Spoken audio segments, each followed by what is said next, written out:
Good day, everyone. Today is August 31st, 2013. My name is Steve of the Second, your moderator, and this is Liberia Destiny Debaters.org, seeking Liberia's destiny through civil, public political discourses in its totality, freedom of threats, name calling, and personal attacks.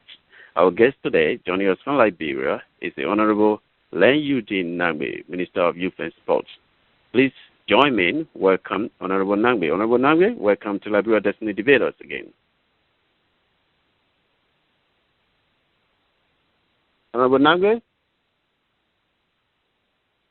Honorable Nagbe, can you hear me? I said, thanks. Yes, I can. Thanks for the opportunity. Thank you. Could you go ahead and introduce yourself again a little more? Tell us educationally who Honorable Nagbe is. Well, I'm Eugene Nagbe, the current Minister of Youth and Sports. Education, I'm a graduate of the University of Liberia. I did mass communications and political science. I have worked in several places, which I wouldn't bore your audiences with naming. But before going to the Ministry of Youth and Sports, I served as the Minister of Transport. And about 10 years ago, I was privileged to also serve as the Minister of Post and Telecommunications. So that's a little bit about me. I am married to Juanita Nagbe. I have 3 children. I describe myself as a modest person whose effort is to try to do the best wherever he is placed.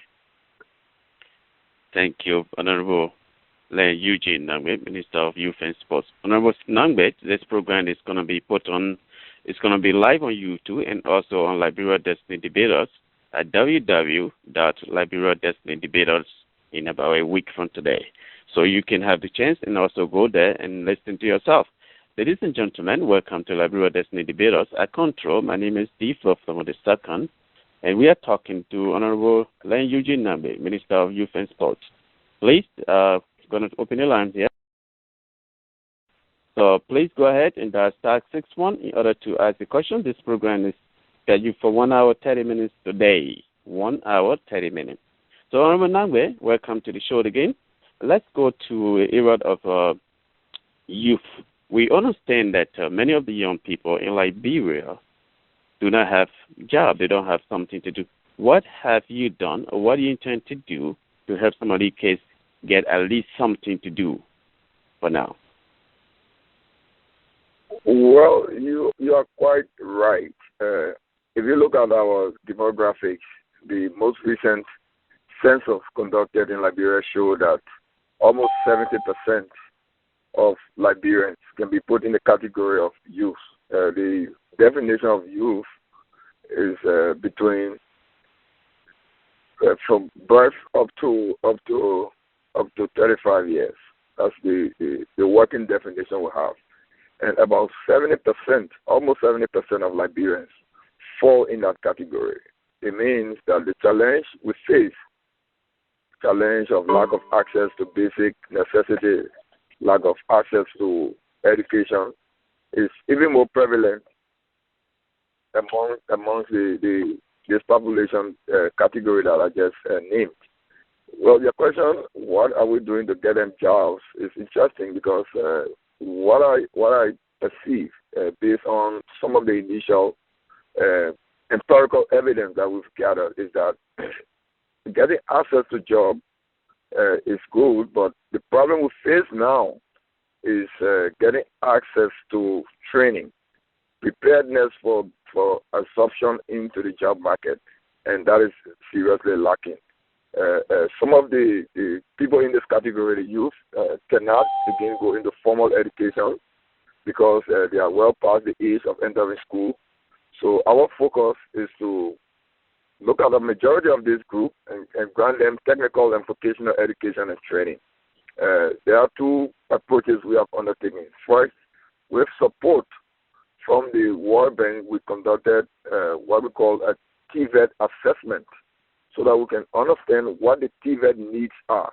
Because we determined that for us to give skills to these young people, most of them who cannot go into formal schooling. TVET has to be a major driving force for preparation for employment.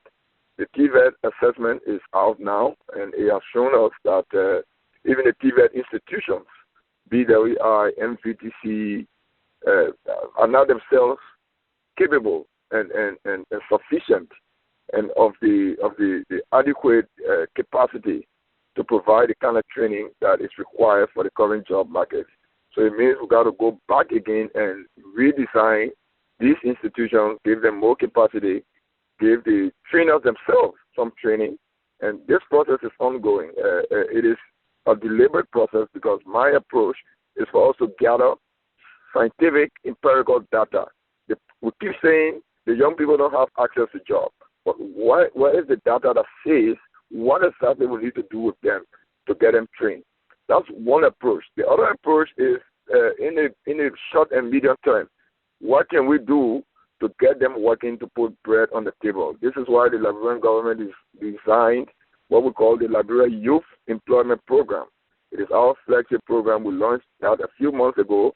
Currently, we have about 3,200 young people in 26 cities throughout the 15 counties that are working. This program was designed to have 4 main components, but we've only started with the first one, that is what we call waste and sanitation management, where they do some menial labor, they clean, those who actually are not in school, which is a majority, they clean the cities and then they get paid. It's a short-term work situation where we have a 1-year contract with these people. It is our hope that in this current budget year we'll expand. Also, some of our partners have recognized this problem, and our main partner in this youth development situation is the World Bank. Also, we have UNICEF, we have USAID, and a few other organizations working with us to address this problem of young youth unemployment. We currently just got extension from the World Bank for a project called the Youth Employment Skills Project, where we give training and then we provide jobs. We place those who are trained into various kinds of jobs. They just gave us an extension of $1.2 million, which again is not enough to deal with the huge problem we have, but we believe it's a beginning. At the end of this month, the World Bank again is sending a team because we proposed, the ministry under my leadership proposed a sort of partnership that if the government of Liberia can commit in this coming budget about $6 million to deal with youth unemployment issues, can the World Bank come and help us with some money also, some grants, and we are very close to getting some understanding. The reason I keep pointing to the resource thing is that is one of the problems we have. The problem is so large. About 70% of our population don't have access, don't have skills, don't have access to jobs. So to deal with that problem, and if you look at the government of Liberia's own budget, you can see that the budget is not responsive to this huge need. So as an administrator, my approach is to look around to get support. We have some funding from USAID to give capacity to youth centers around the country. We have some money from the World Bank. And we also, over the past several months, spent about $2 million in this short-term youth development project. But the long-term solution is to give capacity to the technical vocational training institutions to strengthen our schools to prepare the students well, and then they can be prepared to be absorbed into the job market, which itself is not, given the private sector capacity we have, is not a large market itself. So the problem is severe, and these interventions I just mentioned are designed to address them. Thank you. Ladies and gentlemen, welcome to Liberia Destiny Debaters. With us tonight, joining us from Liberia, is the Honorable Len Eugene Nagbe, Minister of Youth and Sports. For those of you who are joining us around the world in Liberia, we have callers joining us from Liberia tonight. We want to advise that this program is being recorded and it will be put on YouTube, so please do not disrespect our guest tonight. It also will be placed on Liberia on our website called LiberiaDestinyDebaters.org. You can go online and you will see this program in a later date. There are other videos that are going to be placed there too. Honorable Nagbe, please, we have to condense it because we don't have much time. So let's take the first one. The first one will come from caller 2582. Your name and where you calling from? Hi, my name is Takamo Rick, calling from the Maryland area. Mr. Nagbe, Welcome to the show. Thank you. Mr. Nagbe, I just heard you speak about the youth. But I'm trying to go directly at the recent program you have where youth were sent down to Benina Farm to work. I just wanted to know whether is Benina shouldering that bill or the Liberian government. Can you just throw a little light on that? Well, I can answer that one quickly. I think there's some little misunderstanding. What happened was that we have the Liberian students are just about to go back to school. We are a period of vacation. So the students in elementary schools, we decided to start a program to keep them off the streets during vacation, and we launched what we call the Vacation Sports Program. In that program, we had about 400 young people from schools all around Monrovia, all in elementary schools. And what we did, we taught them ethics of life, we discussed HIV/AIDS, we talked about, and then we did sports with them, volleyball, basketball, soccer. These are young children under the age of 15. Now, we also did tours. They went to visit the RIA, they visited some ministries, they visited Mr. Uri's farm. They didn't go there to work. It was just a tour. They were there for a few hours to see the animals. He also has a little zoo on his farm. So we took the children just on sightseeing. They did not work. It was part of our vacation sports program, and they did several tours. So no student in that program worked at Benina Uri's farm. No, it's not true. They did go there to on sightseeing. They didn't work. These are young children. In fact, we have videos and photographs of their tour. They also went to the RIA to see what we have there. We took them on tour to some of the ministries. I think they went to JFK also.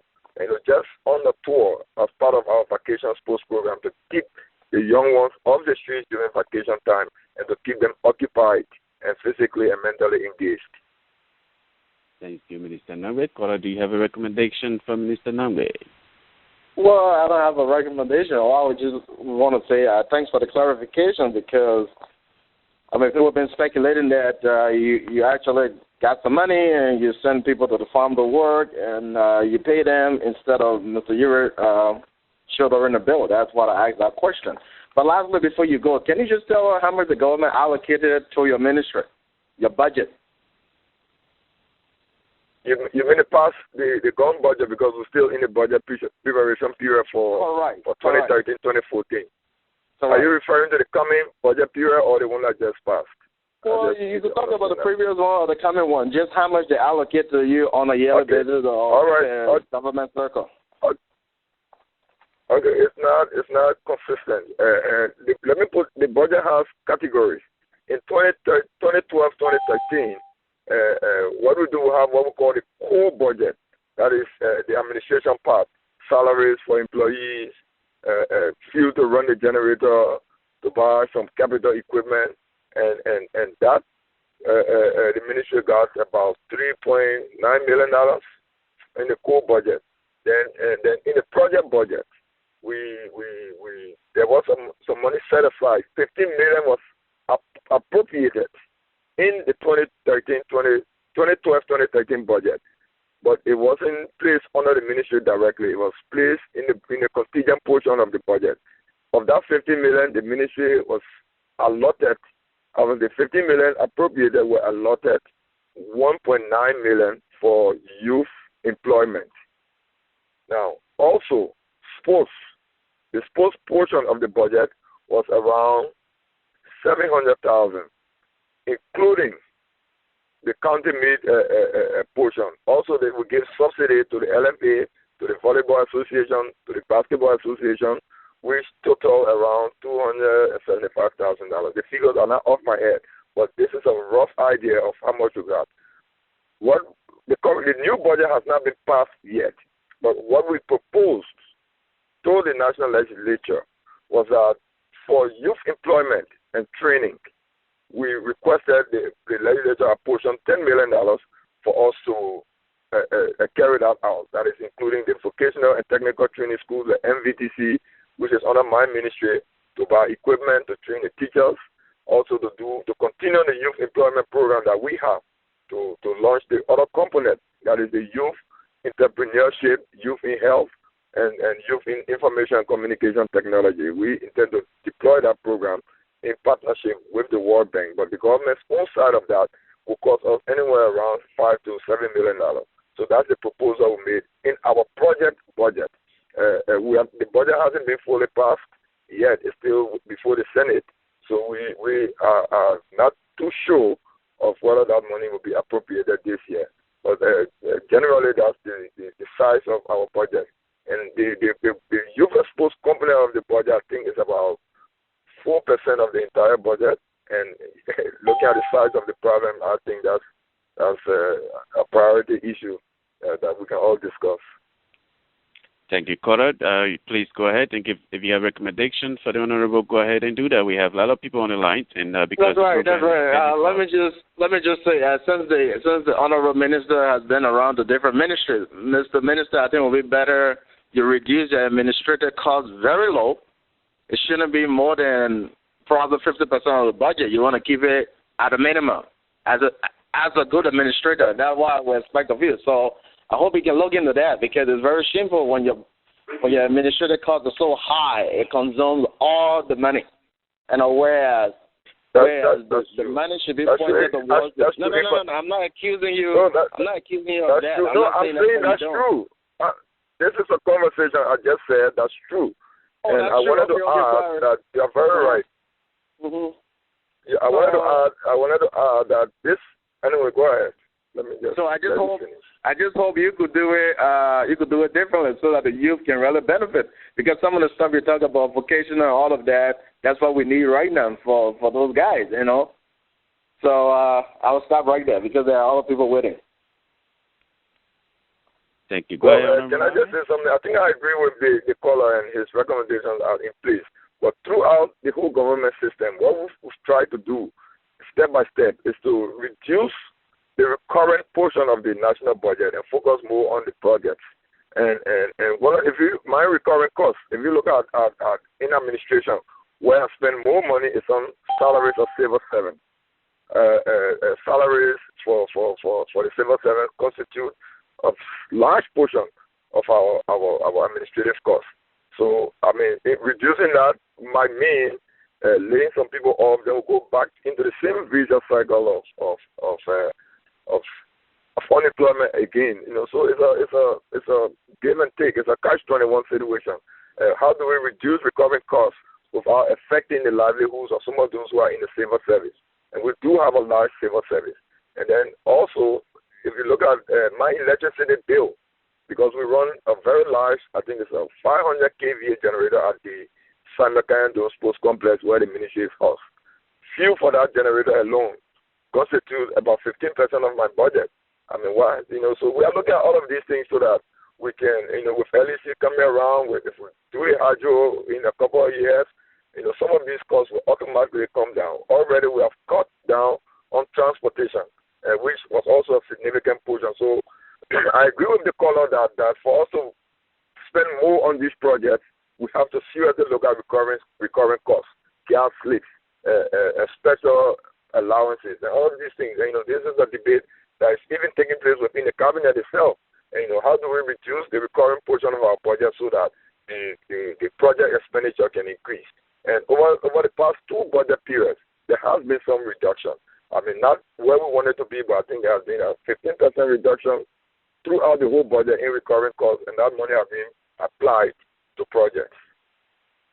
Thank you, Minister Len Eugene Nagbe, Minister of Youth and Sports. Minister Nagbe, we're going to take the next one. We have a lot of people calling us from Liberia and around the world.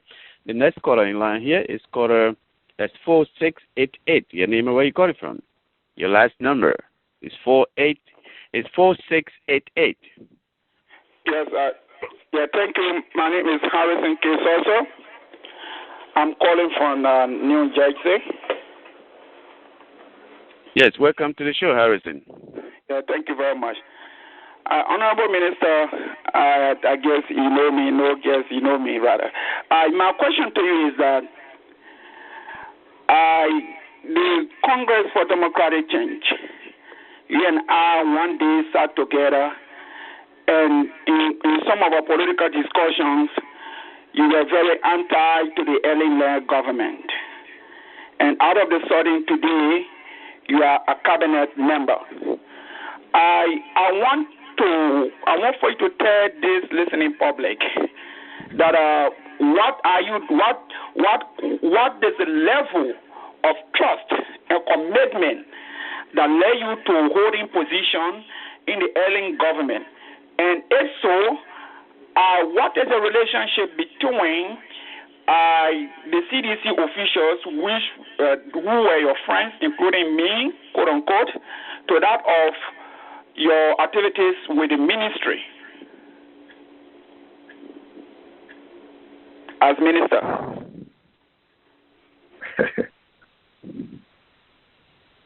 Go ahead, sir. Yes, an interesting one. Yeah. Yes.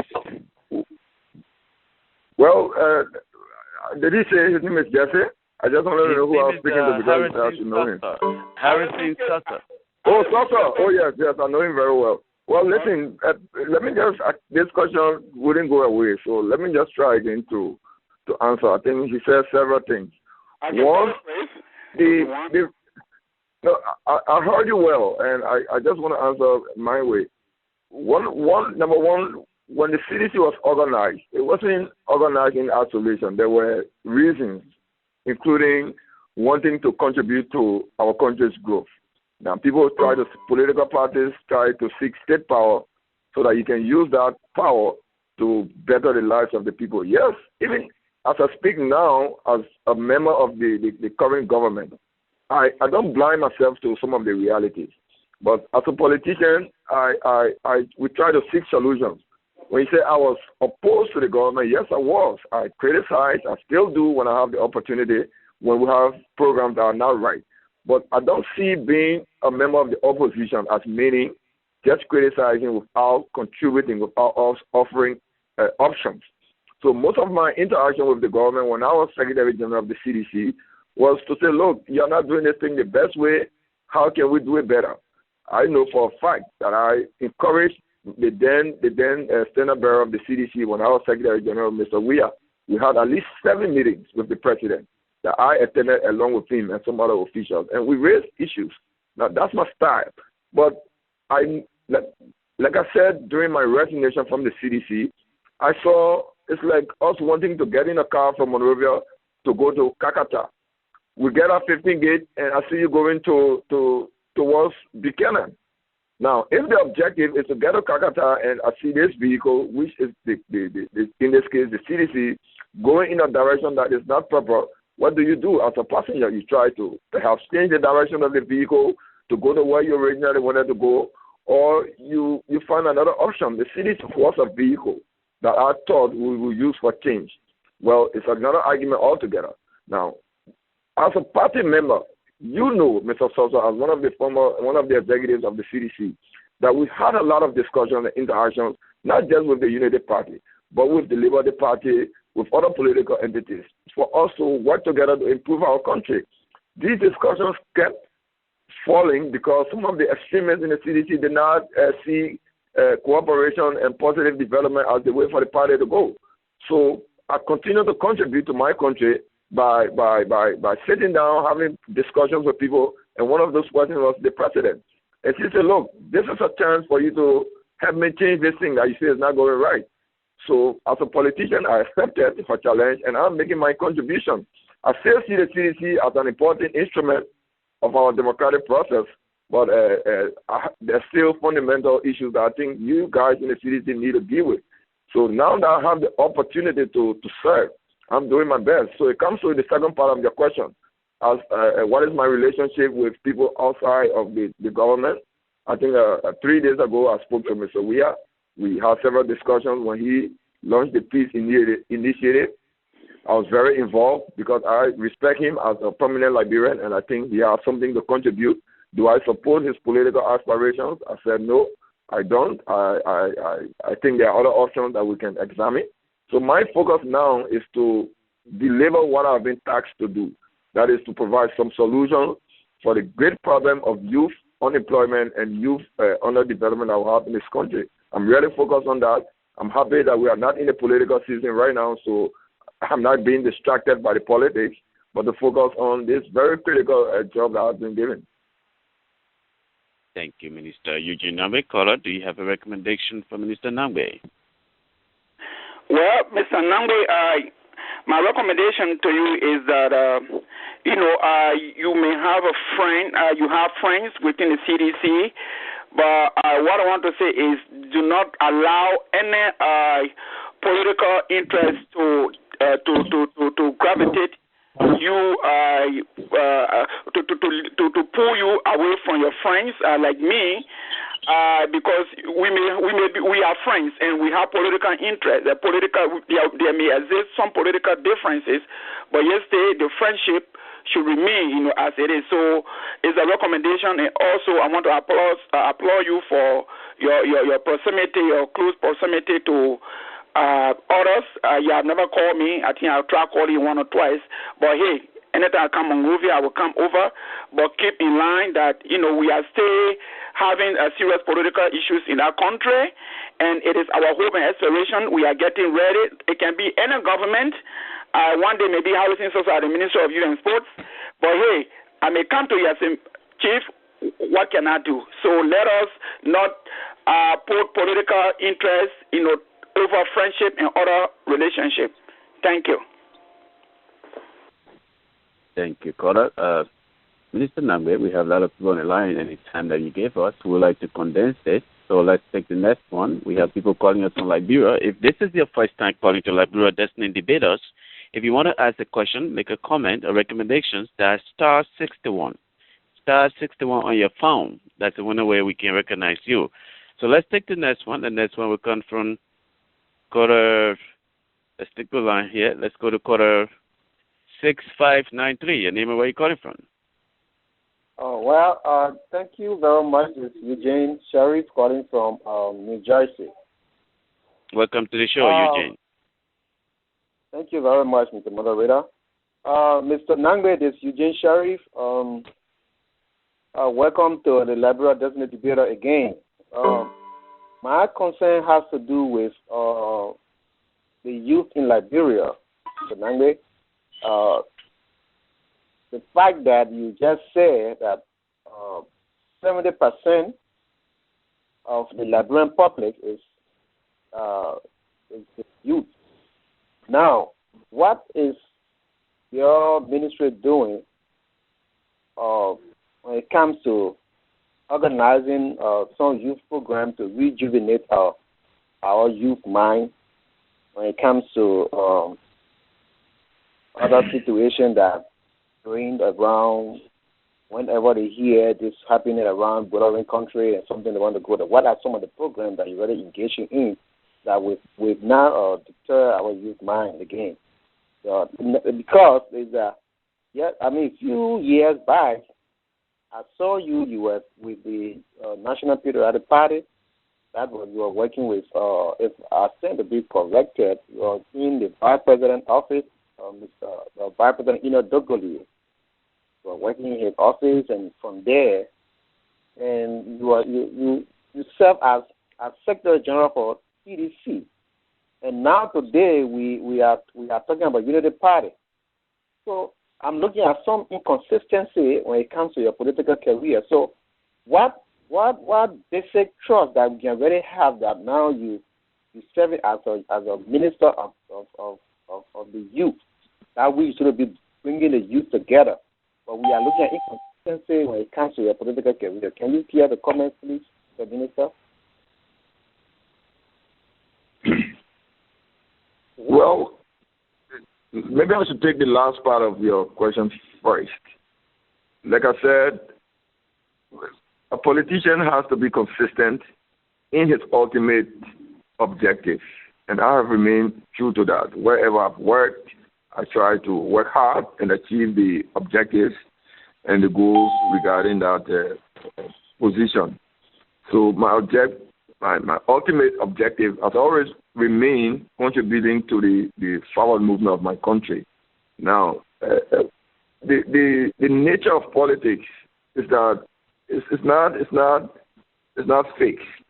There are times when you join a political institution, and as a component of that institution, you try to direct it.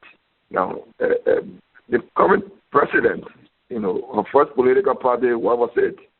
She was a member of the Liberal Action Party. She later on joined the Liberal Unification Party, and now she's in the Unity Party as a standard bearer. Sometimes the configuration of political parties doesn't allow you to remain consistent to your ultimate objectives, and then you have to discard that party as a vehicle for you to achieve your objective. That's consistency. If you remain consistent with your ultimate goal, you might have to necessarily remove yourself from a political organization for you to continue to do that. So without going into much details about why I left the CDC and all of that, I just said it that I thought some of the actors, some of the persons in the leadership were taking the party to an area where I thought wasn't the right way. And like I said, in political parties, there are factions. There's internal competition for control of the direction of the party itself. So if after a political fight internally, you decide that, look, in my case, I said the extremists, they don't like that word, but I describe them as those. They didn't want the party to go where it should go. I thought I could continue remaining consistent to my objective of serving my country by working with others who were like-minded, like myself. And that's how I continued the conversation with some people in the Unity Party, a conversation that I would say was started by the very CDC leadership itself. Our conversations with UP, conversations with Liberty Party, and in the end, because some faction in the party took over the direction of the party, I continue my consistency, which is to work for the good of Liberia. And today I have a platform to do that. That is, as Minister of Youth and Sports, to tackle some of the problems we have. And it takes me into the first part of your question. What are we doing about this big project, about this big problem? Like I said earlier to an earlier caller, given the budgetary constraints we have outlined a clear program under our national youth policy for us to attend to the problem. The problem, unemployment, is at the tail end. The problem we have now is that the young people don't have the capacity, the necessary training that will cause them to be absorbed into the job market. So we have to focus on that. And based on the studies that have been conducted, technical and vocational training is one of the key platforms that we could use to grant them opportunities to get trained to work. This is why we are putting a lot of money into those. One of our biggest TVET institutions is the MVDC.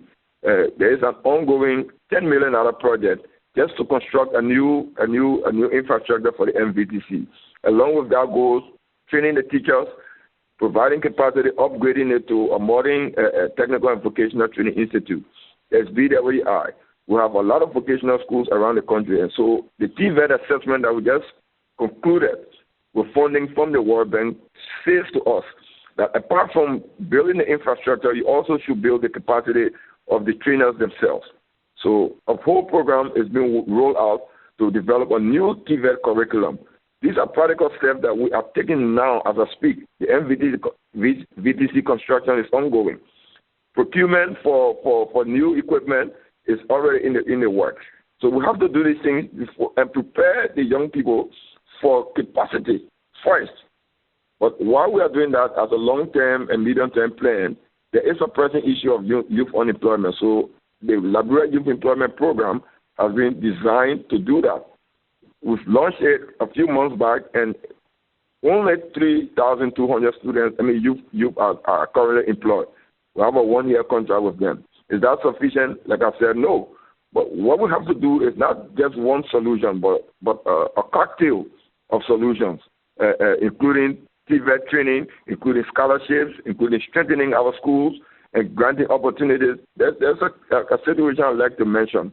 When Golden Verilium came, along with the other group who've taken over, Sam Darby, who've taken over the Country Plantation, At one point, they needed 500 tractor operators and mechanics. I mean, they put out the advertisement. People weren't qualified to even do that rudimentary task because we didn't provide training. They're not trained into these things. So even in the areas where there are jobs, we find that the youth are not trained to be able to absorb into the private sector. So that's our main challenge, and this is why we are focused on developing a clear TVET strategy and a clear TVET curriculum for our young people, because most of these people who are just named are in the category where they cannot go back into formal schooling. Some of them are 20 years old, 25, 30. You cannot take them back to first grade and run them through the formal educational system. So that's a bedrock of our program. Also, some of those who are in school already will know the issues of our schools. This morning, some young people went to meet the president after they've done their vacation job. And we asked them how many persons use a computer. You'll be surprised at the number. They haven't seen that. So how in this modern 2013 situation can you have students who don't have access to even something as rudimentary as a computer? That's our task. We as the leadership, we have to take responsibility for that. You know, we ask them, what are we doing about that? It's in our process. So where we don't have the wherewithal as a government, I, as the Minister of Youth and Sports, have made a lot of projects to the World Bank and to other donors to say, look, you have to come in and support the government and work with us. Look at our systems. Are we doing it right? Are we doing it properly? For the past 4 months since I've been at the Ministry of Youth and Sports, I have a technical expert, technical support from the World Bank helping us to redevelop our systems into the systems themselves. Because if the ministry itself doesn't have the capacity and the proper systems to deliver, we'll be wasting our time. So there are several projects ongoing, not just one. They are not sufficient. We also have the YES program, which is being 100% funded by the World Bank, where we train the youth, give them skills, and then place them into areas where they can earn some living as a short and medium-term issue. Thank you, Minister Len Eugene Nagbe, Minister of Youth and Sport. Ladies and gentlemen, this is Liberia Destiny Debaters at Control. My name is D. Flo Flamo II. Cora, go ahead. If you have a recommendation for the honorable man, go ahead and give your recommendation. Yeah, okay. One thing I have to say that, first of all, I would like to thank the honorable minister for a job well done. But we stay looking forward to him to do more than that. My recommendation here has to be that it's Len Eugene Nagbe shouldn't be looked at like a political Maradona, that he ought to be browsing his way through political parties here to be seen as one who wants to perpetuate himself into the corridor of power. Because you see, he might not know me too good. Maybe he not seen the field or something, but I know him because we all been operating from back home there. Master Stubblefield, Linda McGill, Thomas Block, Cash, Whitby, Cyril. I mean, we know each and other. But what I'm trying to tell the minister here is that because he worked at the Ministry of Posts and he worked to the Ministry of Transport, and now he's at the Ministry of Youth and Sport. So I'm only trying to caution him that he had to leave an indelible mark, so that tomorrow people will follow his footsteps. Because right now the ministry that he's serving in, that will break him or it will build him. Because that is the landline ministry, that is the youth ministry. So we are looking at him with eagle eyes. So I hope he's taking that into consideration. I thank him so much. Thank you, Cora. The next caller we have is caller. Yes, go ahead, sir. Do you want to add something to that, sir? Well, I heard him, and I think he has some points. Yeah, okay, go ahead. Okay, let's take the next one. Hello? The next one comes from, yes, caller 9729. Your name and where you calling from? 97, your last number. Yes, Barkite, welcome to Liberia Destiny Debaters. Where are you calling from tonight? Well, I call from the Paisley area, and my name is Waka Jaliva. Welcome to the show. Thanks for joining us from Liberia tonight. Thanks ever so much. I I just want to take this time to extend thanks and appreciation to the Minister Len Eugene Nagbe, for the level of work he has done since taking over at the Ministry of Youth and Sports. Let me just resign my thoughts to the TVET sector, the technical and vocational education and training sector. For the first time in Liberia, we now have a draft national TVET policy. TVET is the technical vocational education and training. The minister has very elaborated on that. One of the challenges of Liberia is not the level of youth unemployment. One of the main issues is about lack of availability of skills. The minister clearly articulated about the issue of golden beryllium, where they needed tractor drivers and they could not just find tractor drivers. And so our TVET programs haven't ushered over the years has been more on the supply side of the equation, meaning that we have been supplying skills that are not demanded. Either we are not using labor market information to provide our vocational and technical training programs. And so now that we have a draft national TVET policy that has to go to cabinet in honor Mr. Nagbe's regime, that we now have a national TVET policy. That's the first time since 1847. What we also have on this regime, through his stewardship, is a national TVET law.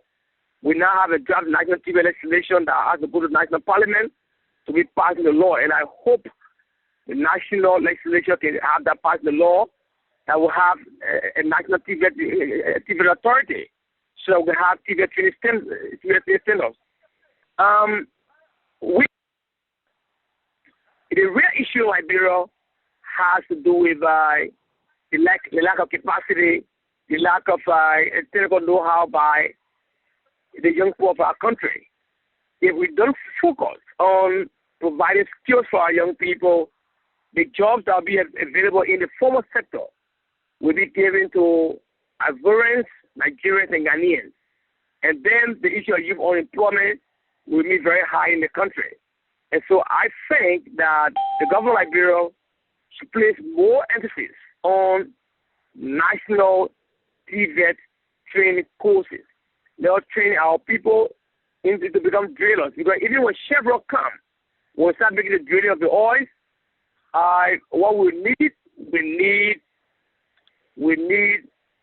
an empowered human resource capacity to drill our oil. We need drillers. We need plumbers. We need technical people to drive that sector. And so it's hard time that we now place more emphasis on the national TVET strategy, in which I think Mr. Nagbe has performed very well in terms of driving the national TVET policy and the national TVET legislation. The two instruments are very, very much germane in terms of driving our national TVET sector at front. And I just want to commend the minister for the role he has played and continues to play in driving our national sector. Those are my contributions. Thank you very much for being up late tonight and joining us from the city of Paintsville, Liberia. It's a pleasure to have you on Liberia Destiny Debaters. And this program will be put on. You can visit Liberia Destiny Debaters at www.liberiadestinydebaters.org. On the web, you will find videos of former guests. So, Minister Nagbe, that was just a compliment for you. So we're going to go ahead and take the next one here. The next one will come from quarter 4. That's 1044. Your name and where you calling from? Your last number, 1044. Caller? Yeah, my name is Rosetta Faya. How are you, Faya? I'm good, and I'm calling from Massachusetts. Welcome to your show again. Thank you. I just want to congratulate the Minister of Sports, Youth and Sports. It's not really a question per se. It's just like a recommendation. I regularly hear you saying that I think there was a notice put up for contractors to move tractors and other stuff. But what our youth in Liberia need is that, like the schools now in Liberia, we need to prioritize reading. When our kids know how to read from the elementary level, the foundation level, things will work out best for them. Because of the war, most of the children, they see that they are old, they have overgrown, they are all into businesses in Liberia now. Doing business and getting money at the end of the day is nothing. We will say, yes, they help to support themselves, but in the end, at times, we need to defend yourself. You will need to step up higher, okay? And skill is not there. Like my brother rightly said, when the job comes tomorrow in Liberia, it will be foreigners that will take those positions because why our brothers and sisters are not equipped. They feel that getting the chicken change from the market sale in the wheelbarrow is all to it. We are Liberians. We need to serve our country. So I think there should be a time that youth and sports will organize a forum to call the youth of Liberia and encourage them. Those that feel that they are old, they should go back to school that we had it like during those days where we used to have night school, adult literacy program. Let it encourage them into it. Let them see the importance of going up, stepping up their educational level. Because most people graduate from high school in the past, they graduated, they cannot even read or compose a good fitting sentence. And so like that, they say, oh yes, unemployment rate high. How will it not be high when the man cannot defend the certificate he got? How will it not be high when the woman cannot defend the document in which she say she owe as a high school graduate? So these are things we need to put in place, Mr. Minister. Thank you. Thank you for being part of this show. Minister Nagbe, that was a recommendation for you. That was not a question. So we're going to take the next one. The next one will come from 9323. Your name and where are you calling from? My name is Lawson Jala. I'm calling from Vancouver, Washington. Welcome to your show, Lawson Jala. Yeah, and I only wanted to ask the minister, for the youth, I think one time I read what you said, where I read that you guys have been creating job or vacation job for the youth. Is it around the country, or are you guys doing it just within Monserrate, or is it something that you guys are doing around the country to create these jobs for these youth? Go ahead, Minister Nagbe. Minister Nagbe. Minister Nagbe, are you with us? Go ahead, sir. Yes, I heard him. Like I was saying, the Liberia Youth Employment Program, which is the one which I said we signed a 1-year contract with 3,200 young persons. It is in about 26 cities in all of the 15 counties. Then we also have the YES project, which is the Youth Employment Skills Project that we have funding from the World Bank.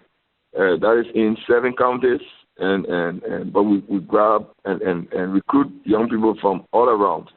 But just about 8 days ago, we launched what we call the Back to School Cleanup Program.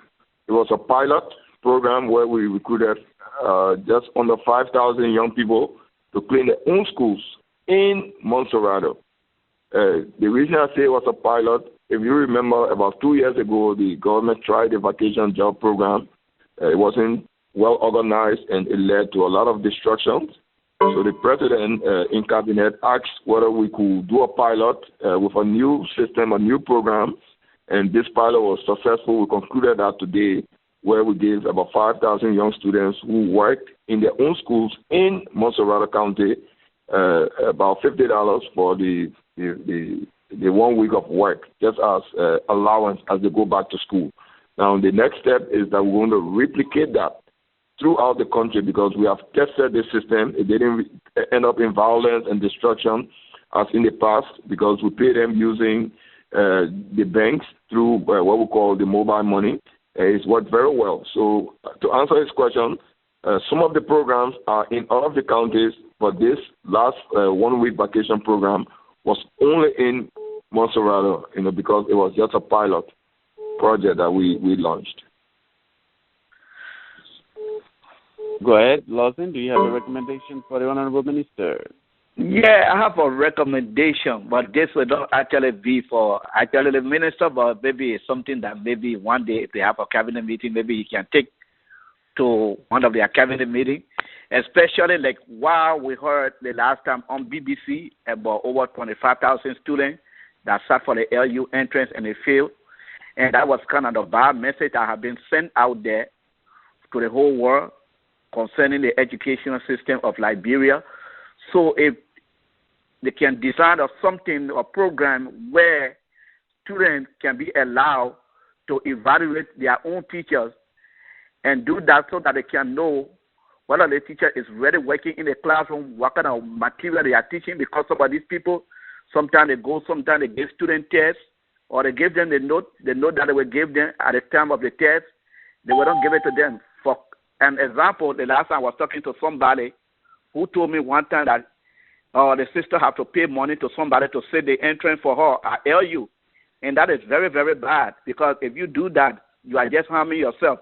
So they can design something, a program where the student can have an ID with a number that they can know them, that nobody will just go and fix the system. Okay, yes, and you know, for me, this issue where we had about 25,000 or more students who sat the UL entrance failing. I mean, we have to be factual and realistic. That is a reflection of the reality, a reflection of what is actually happening.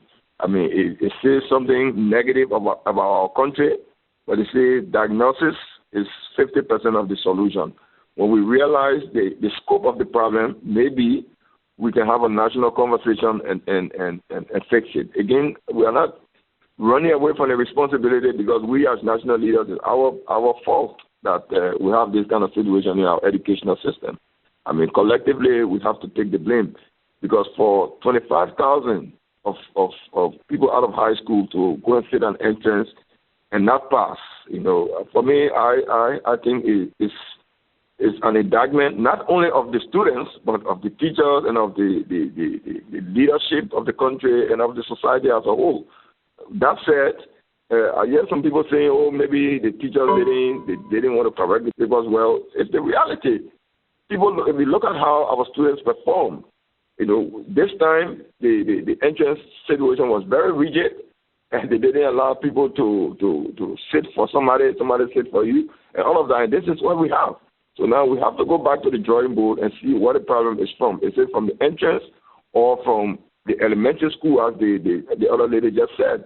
That you have students who have graduated from high school who can read, who can do basic arithmetic, who can spell. The basics, if they are lacking and then you put students out, it's a problem. You know, we also have, like I said, we did an assessment, like Mr. Jaliba said, a TVET assessment.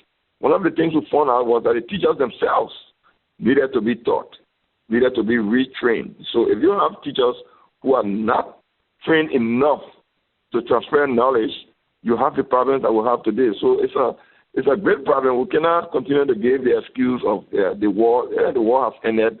We have had some time now to fix the situation, and this is what we continue to tackle. You know, some of us agree that we have to use innovative ways. And one of the things I've proposed, we're in a modern world, 2013, and we set up one of those at the Ministry of Youth and Sports now, where we have a lot of computers. We're training young girls to use the internet as another tool. Where we don't have a lot of books, instead of printing pamphlets and selling it to them, if people have access to the World Wide Web, that could be an instrument that will cause this technology jump for students to understand what they need to do. So, yes, the issue, like the president herself admitted, the educational system is in a mess. The question now is, what's been done to fix it? Are we doing sufficient? I don't think so. I think we need to do more. And to do more, perhaps we need a national conversation. Sometimes all of the answers are not within the government. Some of you who call for me, I listen to most of these programs very regularly, because some of what we lack domestically, some of you who are in the diaspora might have some of the answers. So if we shut the door on you and we don't listen, that's an opportunity that we are giving away. So for me personally, I listen a whole lot. The issue, this program we are designing with the LYEP, there was somebody who had called a few months back and said that, look, one of the ways to do it is to segmentize the job situation. Do some short term, do some medium term, do some long term, but don't forget about training. And then training the trainers. So the problem is so big that it has to be a national discussion, and then we can find a national solution. Thank you, Minister Len Eugene Nagbe. Ladies and gentlemen, this program is scheduled for an hour, 30 minutes, so we are almost into an hour. So for those of you who have not asked questions or comments, please make sure you dial *621. That's *61 on your phone. Liberia Destiny Debaters that all will bring you Dr. Julius Nelson, Dean for Student Affairs at the University of Liberia, and Dr. Michael Sloan, Higher Commissioner at the Ministry of Education tomorrow. That's the program note. The next caller in line here we have is caller 2879. Your name and where you're calling from? Hello. This is Julius Bantu calling from Providence, Rhode Island. Welcome to the show, Julius Bantu. Thank you, brother. Hi, Honorable Minister. How you doing? Well, I'm fine, Bantu. All right. Yes, I have two questions for you. When you were serving as a Secretary General for the Congress for Democratic Change, you once went on the national media and said that President Helen Johnson Sirleaf has failed and cannot reconcile the Liberian people. So because of that, you are in the opposition. So are you saying to us today, since indeed at this time you are serving as a minister in her government, are you saying to us today that indeed President Sirleaf now can reconcile and reunite the Liberian people? One. My second question, I don't know if you want to answer it one by one or I can just send all and then you answer, then I make my recommendation. I'm taking notes, so I think go ahead. Okay, so the first question is, are you saying now that President Sirleaf can reconcile the Liberian people? And the second question has to do with when you were in the CDC, I too were in the CDC, and the interest for your support for this 2011 election was Councillor Charles Walker Bronsky. And you were pushing that line so that Councillor Bronsky will go as the party's standard bearer. And I talked to you on several occasions, Johnson Koji and myself. One time we met right around the foreign ministry, we also talked. And the interest was that, and you told us that it was your interest. So are you saying because your individual ego interests were not met, it was because of that you left the party, so that means you was only in the party to see your individual interests, not the interests of the whole organization? Go ahead, Honorable Nagbe. Well, thank you, and I think this is an interesting aspect of the conversation. Well, firstly, I'm on record as saying that reconciliation is not something that one individual can achieve.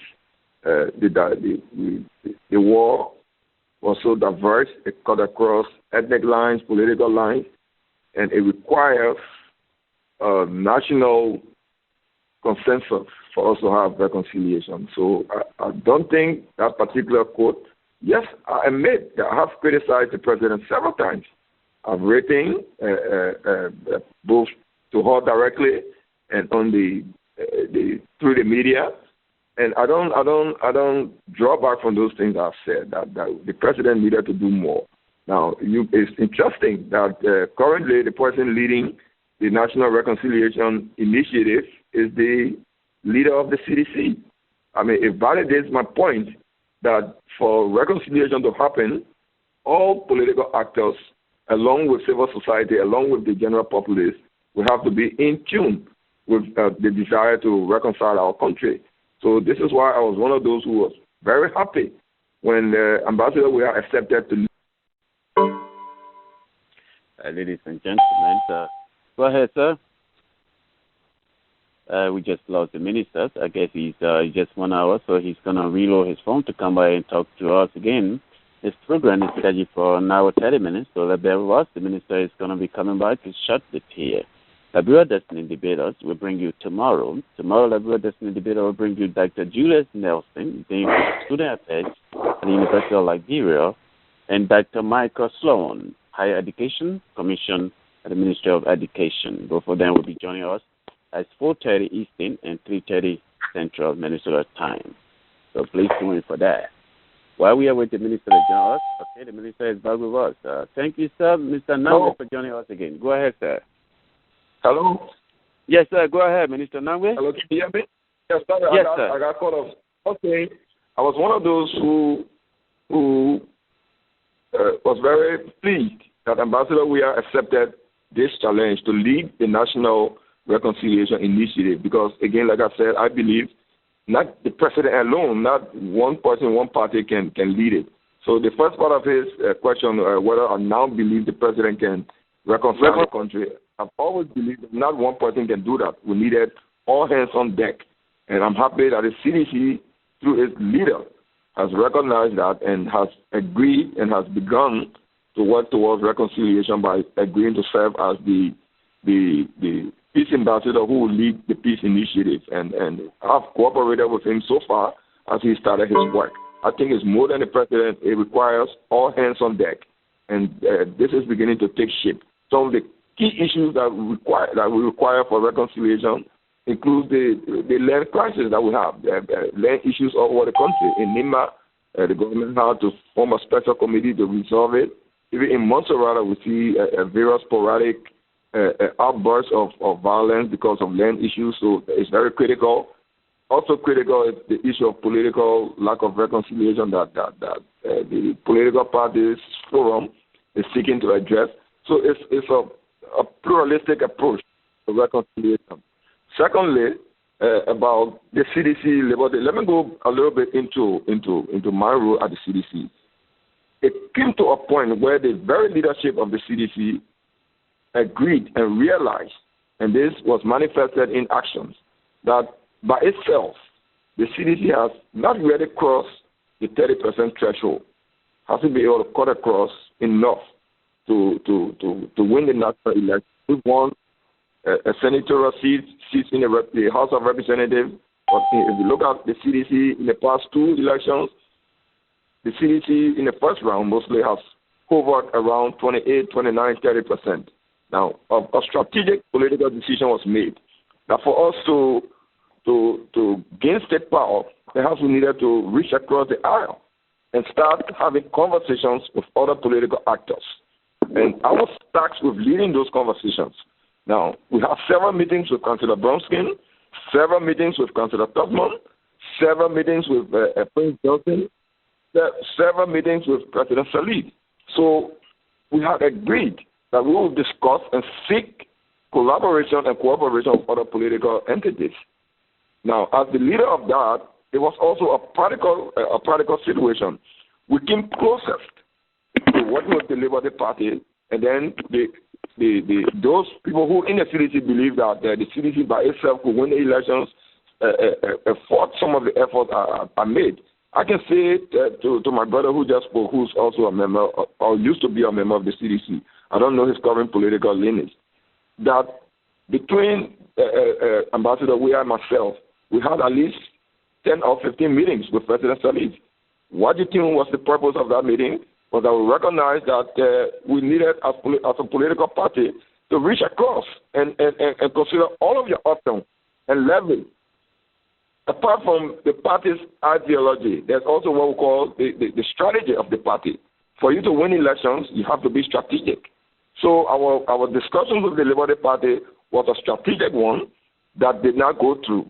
Now, as an entity, and the reason that the CDC Liberty Party cooperation failed, I don't think it was 100% CDC's responsibility. Also, during that discussion, those discussions, I realized that the Liberty Party itself had some inherent issues where Mr. Bronsky alone wanted to take all of the decisions and all of that. It gave me a better understanding of the inner workings of that party.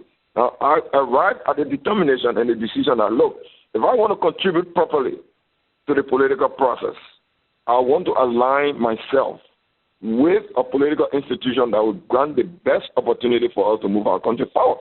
That's a personal decision I made, and I don't regret. And I aligned with the Unity Party. I became a member several months before the election. And people keep saying, oh, you joined the Unity Party and then you became a minister. No, it wasn't. I was a full-fledged cabinet minister when I joined the CDC already. So if it was for a position, then why did I join when I was already a minister when I joined the CDC? So it's not about getting a position. Even some people in the CDC know very well that after the 2005 elections, the president offered me to work in her government. Mr. Weah also knows that. And I said, no, the CDC is still a young party. We are building our party, and I think the best way to build is to work within the party. So I continued to work from 2005 until I thought it reached a point where, like I said, the party was going in a direction that I didn't agree with, and I exercised my political option to get off the ship, which I did. And I contributed also. I mean, President Salif didn't win an easy elections in 2011. It was tough. We fought. As a deputy campaign manager for months. I worked with her, went around the country. We listened to the people. In the end, I think the vote of the Liberian people vindicated my decision. So that is, for me, I think the people in the CDC have been out of the CDC for over 2 years. Now, I think we have to get over the fact that I have left the party, and I think they are reorganizing their party. They should focus on that. I'm not coming back. I have decided a political course. I'm on that course, but 2.5 years later, they keep asking me why I left when I made it clear that I thought the party was going in a direction that wasn't proper. There's a counter argument to that, but that was my decision. Since I left the CDC, I know a lot of people have left the Unity Party and gone to CDC. I represented the Chambers. He was a strong Unity Party fan. He's also an executive of the CDC now. Do you question him at times in your meetings? Do you question Professor Soni, who was a vice chairman of the Unity Party, who's now a member of the CDC? When people look at political institutions and they feel that the direction is not right, it is normal in political entities for you to change a political party if you believe that the party is not going in a direction. It's a regular political thing. I think the CDC needs to understand that and focus on building its party. I'm focused on my work as Minister of Youth and Sports, the big challenge I have, the big challenge that the government itself has in taking our country to a better place. Thank you, Minister Nagbe. Caller, do you have a recommendation for the minister? We have a lot of people on the line, and we need to condense it because the minister is going to be here with us for another 30 minutes. Oh, yes, I have a recommendation. I think what I want to say to my brother is that he has to be consistent. I see a lot of inconsistency in his life. And people will trust you by what you believe in, by what you stand for. I'm sorry that he tried to dodge the first question. He's noted, he's on record for saying that President Salif can never reconcile the Liberian people. And today he's not answering that question. This was a leadership. This was a president that you criticized yesterday, and today you are accepting him. So those we know, we found out that those guys are people that use the CDC as a medium to get to where they are today. But by their fruit they shall be known. But I pray that he will work on his attitude, that he will be consistent. Life is not about consistency. Thank you very much. Thank you. We hope that... well, I have to come back on this one. And what I want to say is that, do you... Hello? I hope... yes, we have to Hello? keep us stable, no matter... Yeah, yes, I have to come back a little bit on this one. Yes, because, go ahead, can you hear me? Because the issue of reconciliation, if the head of your party recognized that for reconciliation to happen, it requires everybody, and by accepting to lead the government's peace initiative. Do you question Ambassador Weah for that? No, you don't. And I think he made a very good decision. So some of the people with extreme views in the CDC has to realize that the CDC is not an island for the CDC to make and give free advice to make the right impact. Sometimes you have to reach across. And I have done that. Yes, I have criticized the president. I don't deny that. I've asked her for her to open her government, for us to do more on corruption, for us to do more on the systems that we have, for us to do more for the youth. I don't hide that. And to her credit, she has accepted some of these criticisms. It's time that the CDC itself, too, begin to understand that people can criticize the institution and not be harmed, which you always do. So for me, my consistency is that I want to contribute to my country's development. The fact that people leave political parties doesn't determine whether you are consistent or not. Look at the work I do. that have criticized the president before. So must she remain vindictive, I should say? No. In politics, you disagree in the end to agree. If I criticize and I'm given the opportunity to do some of those things I criticize against, I should be able to step up to the plate. That's regular politics that I think some people in the city need to practice. And I want to use this forum to congratulate Ambassador Weah for accepting to be the peace ambassador and thereby lead the peace initiative. I think some of you in the CDC need to follow that example and understand that reconciliation is not just the responsibility of the president, but of every Liberian. Thank you, Minister Len Eugene Nagbe, Minister of Youth and Sports. Mr. Nagbe, our next caller is caller 8627. Your name and where you calling from? Caller 8672. Are you there? Yeah, I'm here. Oh, okay. All right. Yeah. I'm sorry. My name is Jacob Way. I'm calling from Minnesota. Welcome thank you for having me. Jacob. All right, thank you. Mr. Nagbe, I just want to take this time to say thank you for answer some of our questions. In some forums and stuff like that, I've been one of those people that sometimes advocate not just blaming the Liberian government for every ill of our Liberian society, the fact that we have had 14 years of civil war. And to the issue of the mass failure, about 24,000 Liberians and all that stuff, like I try to make people to make the connection between the lack of skill, lack of education, and the ongoing, lack of financial means to remedy the problem for people to understand. So my question to you is, I think you alluded to working out with training teachers and all of that. So that sounded like the function of the Ministry of Education. My concern is there some potential for overlapping if you don't work with Ministry of Education? Well, let me say the way the government has designed itself to address problems. We have what we call ministerial clusters. The cluster on youth and social issue is a cluster that brings together the Ministry of Youth and Sports, the Ministry of Gender, the Ministry of Education, and also the Ministry of Labor. Because some of our job is related and cross-cutting. So for us to be more effective, instead of trying to solve the problems in isolation, we bring these related ministries together under a cluster. We have regular meetings, and then I'm co-chair on that. The Ministry of Education, yes, has statutory responsibility for supervising education, but also the Ministry of Youth and Sports is responsible for what we call informal technical and vocational training.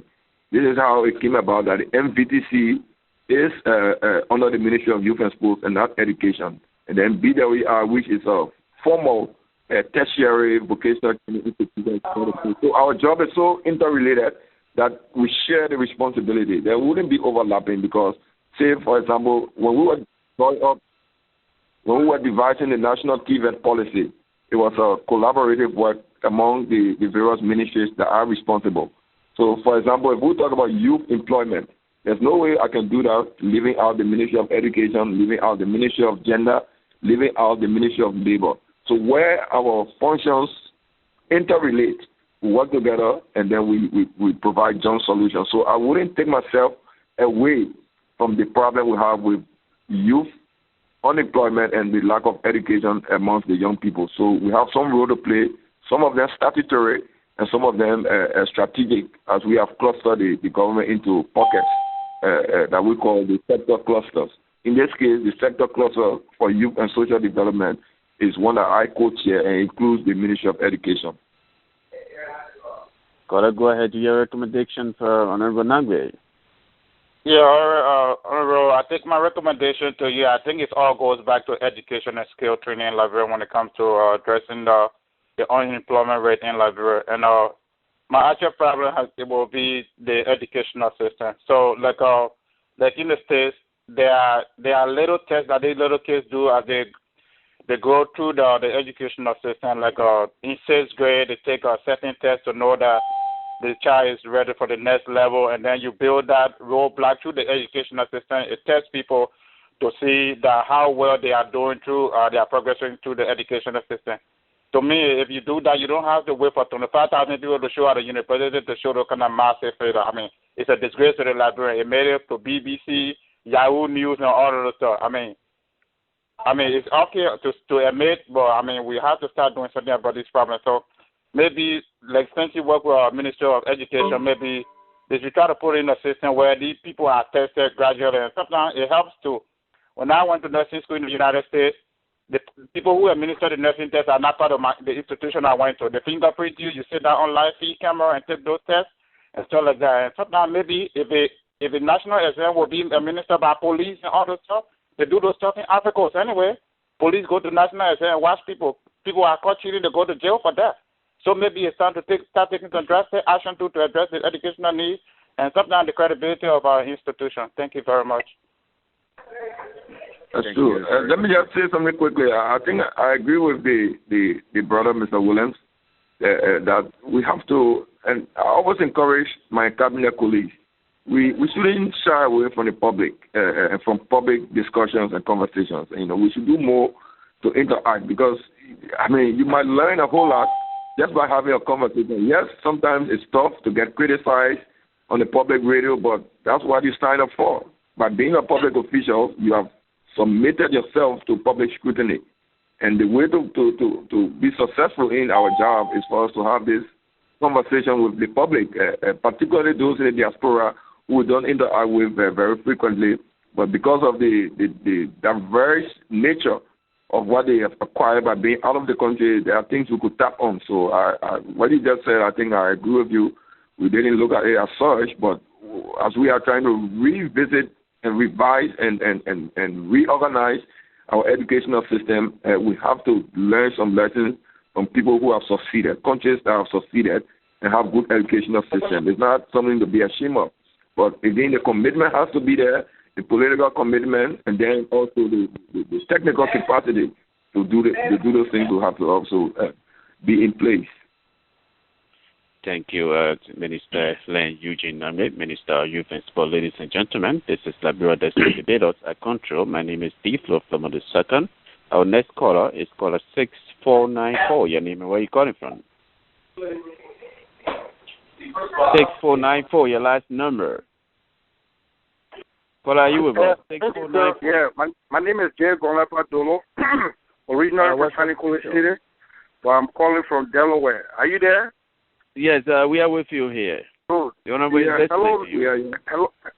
Nagbe. How are you doing? And I would first of all like to give thanks to the Almighty God. During the time of the election, Liberia, you passed so many things when I read the journal, you know.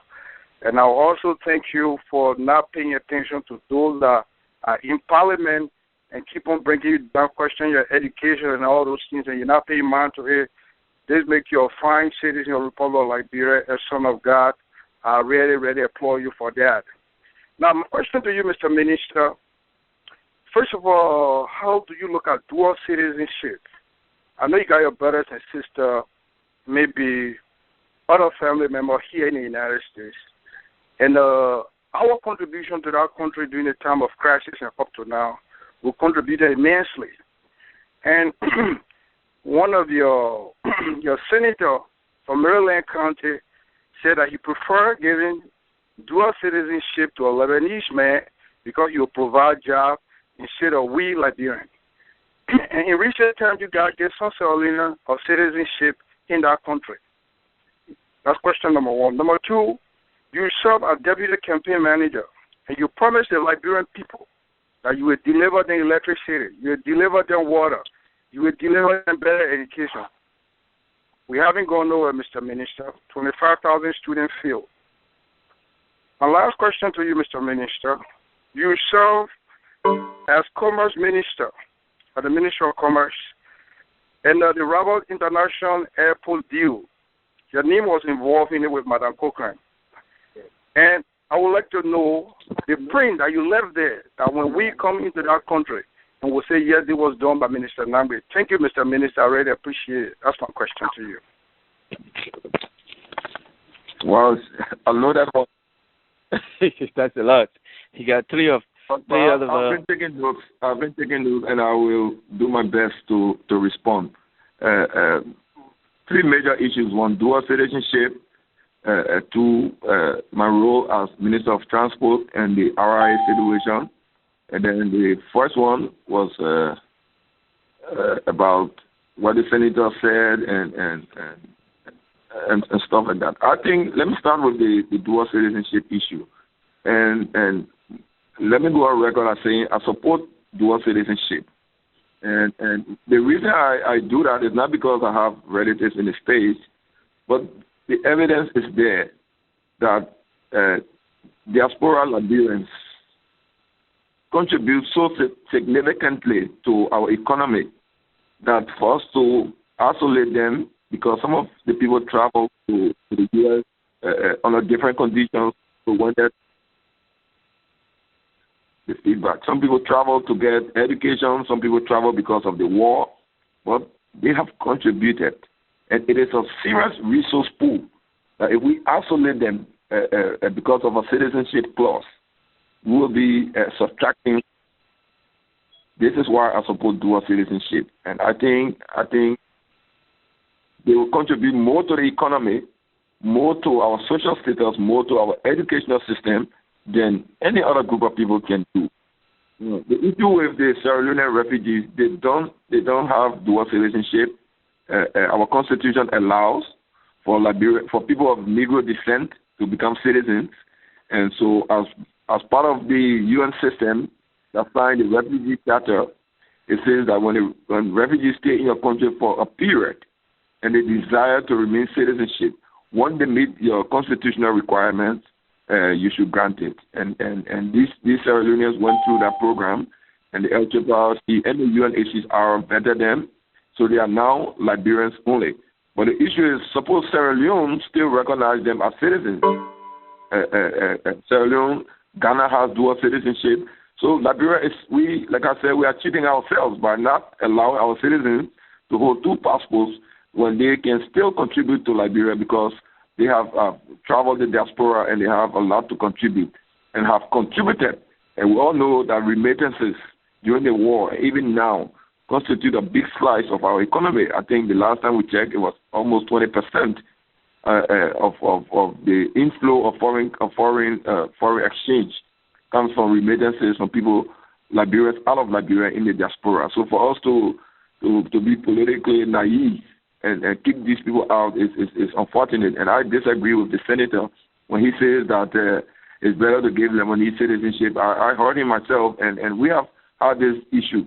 Now, I think the problem is that in the national legislature that should pass the law or initiate the steps to grant dual citizenship, whether it's a constitutional step or a statutory step, those in the House, all of us have to mount pressure on them by showing them the evidence, not the sentiment, not the emotion, but the evidence that say for Liberians in the diaspora to contribute, that they have been contributing so much to the economy, and for them to continue to contribute, we should make it easier for them by allowing them to continue their citizenship which God gave to them. So I think the debate should be easy, but as usual, it is being clouded and crowded out by emotions and sentiments. I think if we erase the emotions and the sentiments, we understand that dual citizenship is the way to go.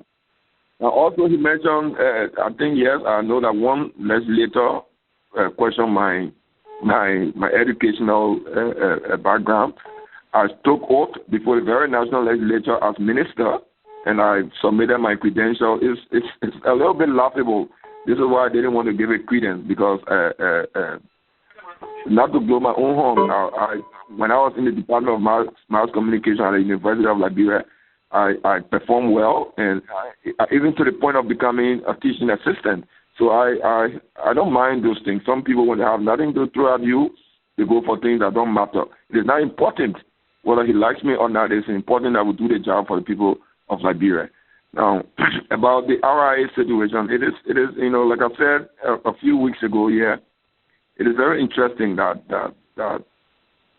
with all of the effort we tried, we wanted the best credentials, the best experience, the best record. To look at the situation of fixing the problem we have. Our effort is like when I took over, and my speech at the Senate, I said the RIA is a national embarrassment. We cannot be moving our country forward have an airport as such. It's not representative of the growth of the country. So I took over, and then one of the first steps towards redeveloping the airport is to complete what we call an airport master plan. That alone took about a year for us to do. We commissioned the Netherlands Airport Consulting Company, NACO, to do the master plan. So I, as the sector minister of transport, then led that effort, and then successfully the final blueprint for the steps to be taken to the airport will be done this week under the new Minister of Papla. So our target is that once the airport work commences towards the end of this year, it might take a couple of years at most, we'll have a brand new RI. I mean, that is an irreversible course, because we are taking all of the steps that are necessary to do that. The distraction that came about with this Ellen Corcoran thing is so simple. I mean, forget about all of the conversation. This is a lady we worked with for several months. So if she wanted to record me, I've been asking her and urging her to play all the recordings she has of me. She might have recorded even the president of Liberia. She had the opportunity, she had the means, she had the access, she had the equipment.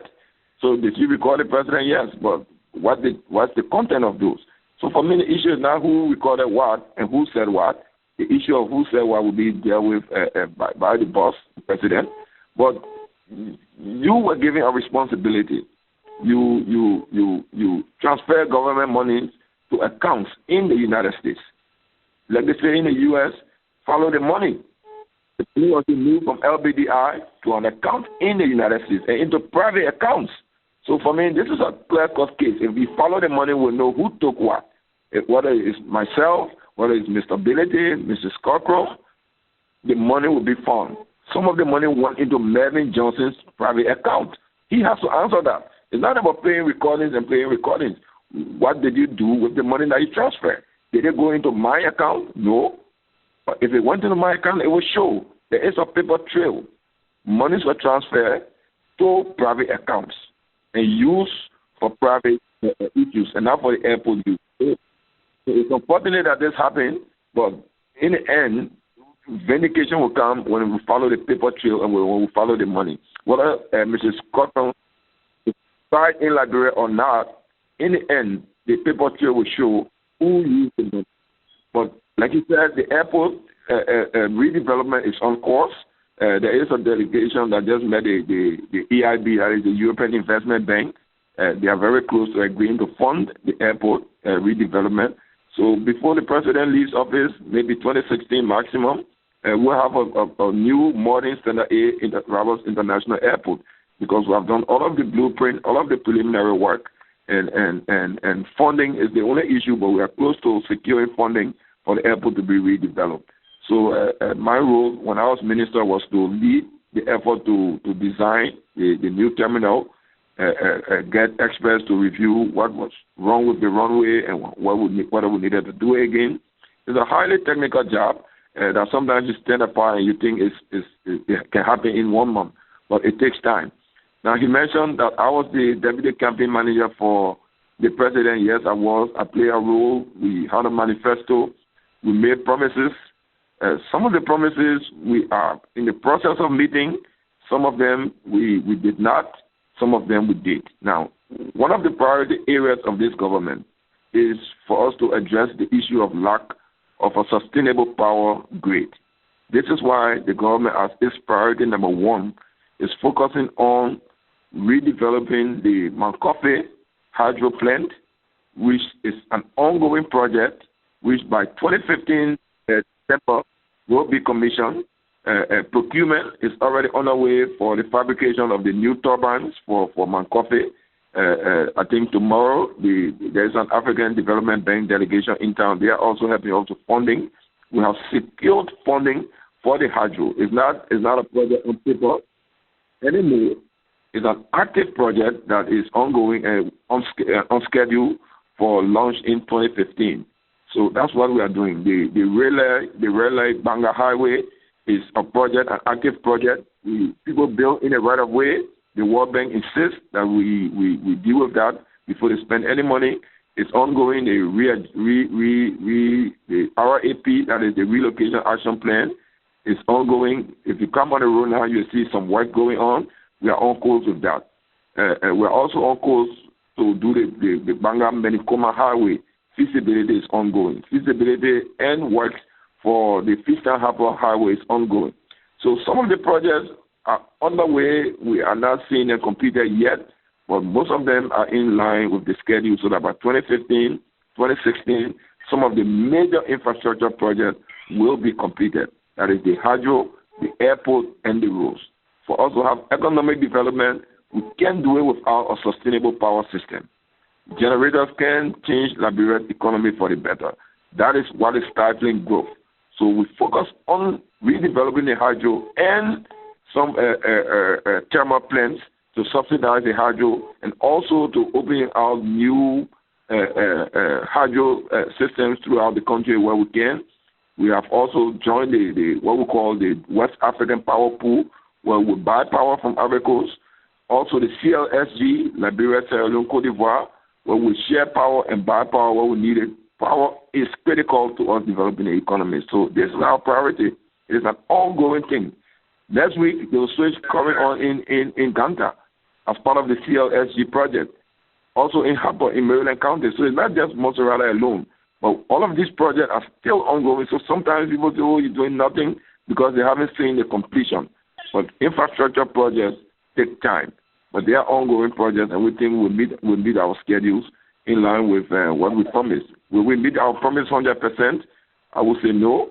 There are intervening factors that have prevented that. We are well on course to delivery. I'm saying that by 2015 and 2016, most of the projects will have been completed, and then people will see which direction will be headed all along. Thank you, Minister Nagbe. Minister Nagbe would like to remind you of that you have been with us for 1 hour 30 minutes, so it's totally up to you because that was what we agreed on. So whenever you want to, you can just let us know. It's totally, again, up to you. But on the issue of Dan Marias, for those of you who were not with us, we hosted him. This video, the audio is actually on YouTube right now. Just put in Liberia Destiny Debaters.com. We hosted him as he was our guest, and he said he did not say that. So you can go there, listen to him, and then just take it from there. Don't just listen to me. You can go there, you'll be able to listen to the senator from Maryland County. He took his word back. He's on board with those of you who are supporting dual citizenship. Mr. Nagbe, as I told you, we agreed for 1 hour 30 minutes, so it's totally up to you. We have a lot of people on the line, so we can go ahead and take a couple of calls if you want to. Time. Okay, sir. Can I give time? Okay, sir. So it's totally up to you. If you want to be with us whenever you want to, just let us know. We just want to remind you that your 1 hour 30 minutes with us is you has completed that. So let us know whenever you want to do something else. I still have some time, please. Okay, sir. Thank you for that understanding. So the next caller, let's take caller 5099. Your name and where you calling from? Yes, I'm Walker M. Dukley calling from New Jersey. My concern previously, Walker M. Dukley calling from New Jersey. Welcome to the show, Dukley. Okay, yeah, I think the previous caller already asked a question that I wanted to ask that have to do with the RIA issue. And Honorable Nagbe actually dwell into the process, which of course made the person have to be. Yes, so do you have a question? No, that was the question, but it has been answered. Okay. Do you have any recommendation or anything about Mama Liberia? Do you have any recommendation to make to the minister so that he can take it to Madam Sally the next time they meet? Or any issue? Well, precisely, first of all, we have to look at the underlying competencies and skills. I mean, the personality and attitude of diversities. He mentioned the issue that have to do with the dual citizenship. I believe that for those that came outside Liberia and acquire all of the knowledge, having urge over majority of our brothers and sisters that are based in Liberia. So if you say for XYZ, coming in with that of the dual citizenship with all of the acquirements, and want to contribute his quota to Mama Liberia, what's going to be the outcome, you know? So what is your recommendation? Do you have a recommendation? My recommendation have to do with the dual citizenship, the issue that have to do with the consideration. The government of Liberia have to look into it and have some consideration so that it can work with our country.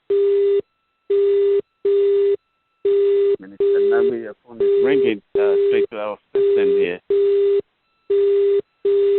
Minister Nagbe, are you still with us? Your phone is ringing straight in our system here. Are you with us, Minister Nagbe? The minister is having some problem on his line, so let's see what happens to his line here. Minister Nagbe? Hello, Minister Nagbe? Let me set up that's technical difficulties coming from his end. Mr. Nagbe, are you still with us?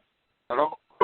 Yes, yes. Thank you. I'm sorry, I couldn't hear you. Thank you, Minister Nagbe. So that was a recommendation. We understand that you are on board with dual citizenship, so it wasn't a question. So let's go ahead and take this one. We're going to go back to the previous caller because we did not give him the opportunity to give his recommendation to Minister Nagbe.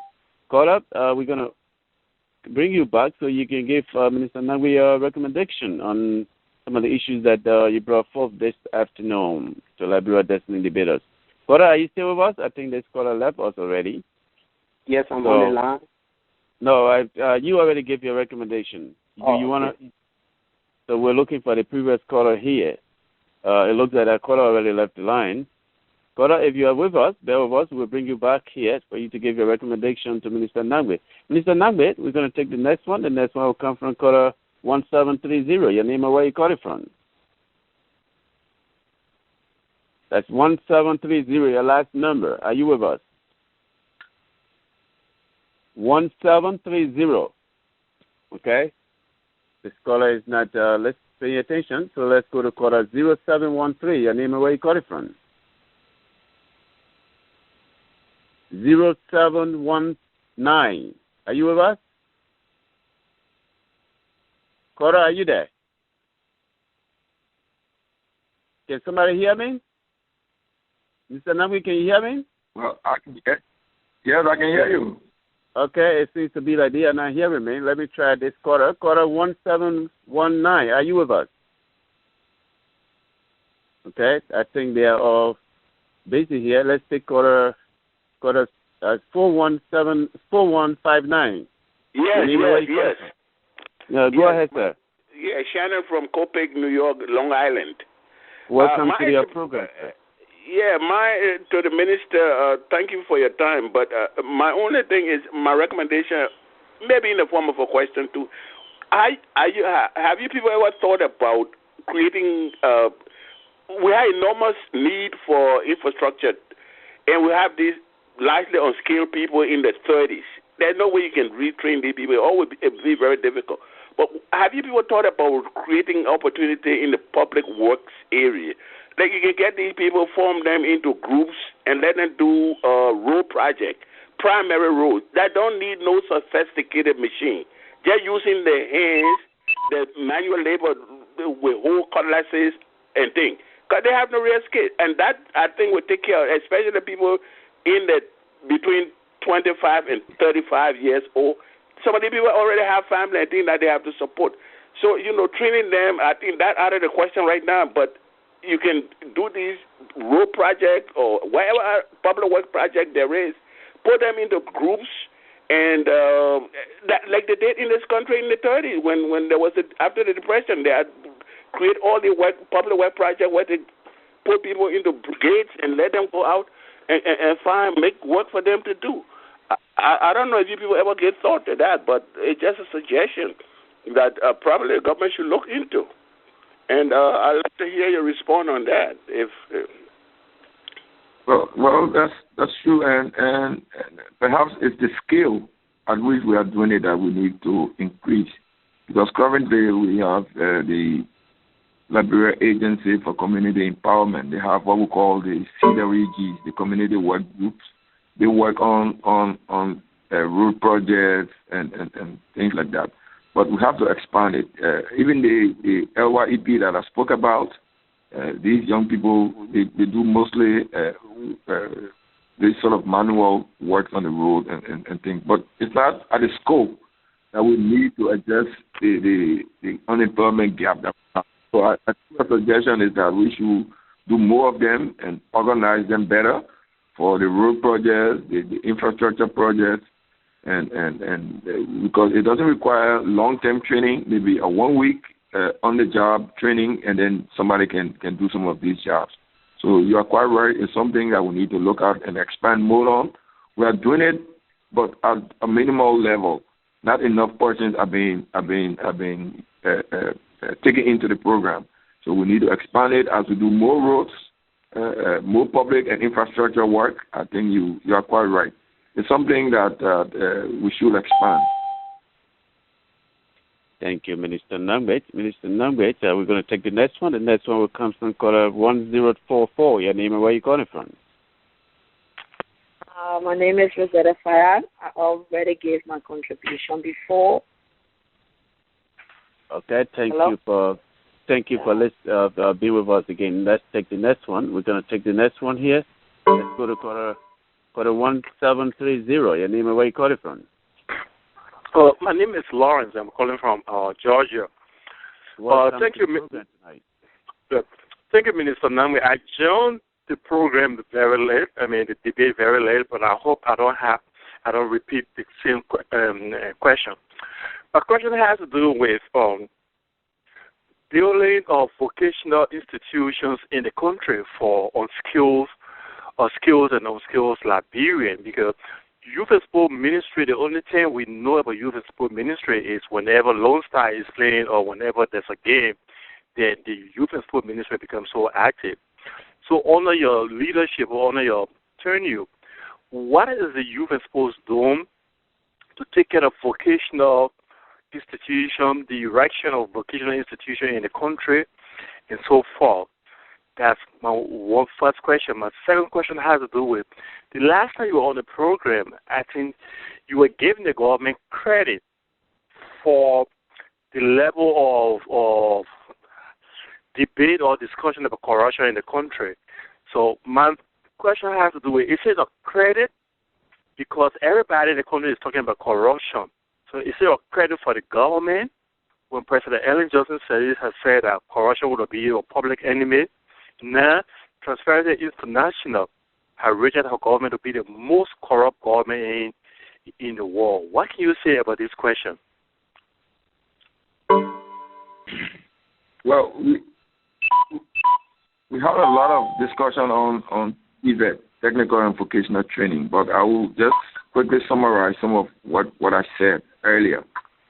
We recognize, in fact, one of my premises I made was that because most of the people in the category of youth between the ages up to 35, some of them a majority of them are not equipped right now to go through formal. We've done in partnership with the World Bank what we call a national technical and vocational education training assessment to understand with empirical data what the problem is. And that study informed us that we have to focus on technical and vocational training. Now, part of my responsibility as Minister of Youth and Sport is to focus on that. Like now, we have an ongoing $10 million project to redo the infrastructure at MPTC. By next year, that will be completed, and there will be a major intake of students in the modern Monrovia Vocational Training Center. That's just one component of the scope we want to do. BWR is being expanded. There are several technical colleges that have been commissioned throughout the country. We have the Sinjay Technical College.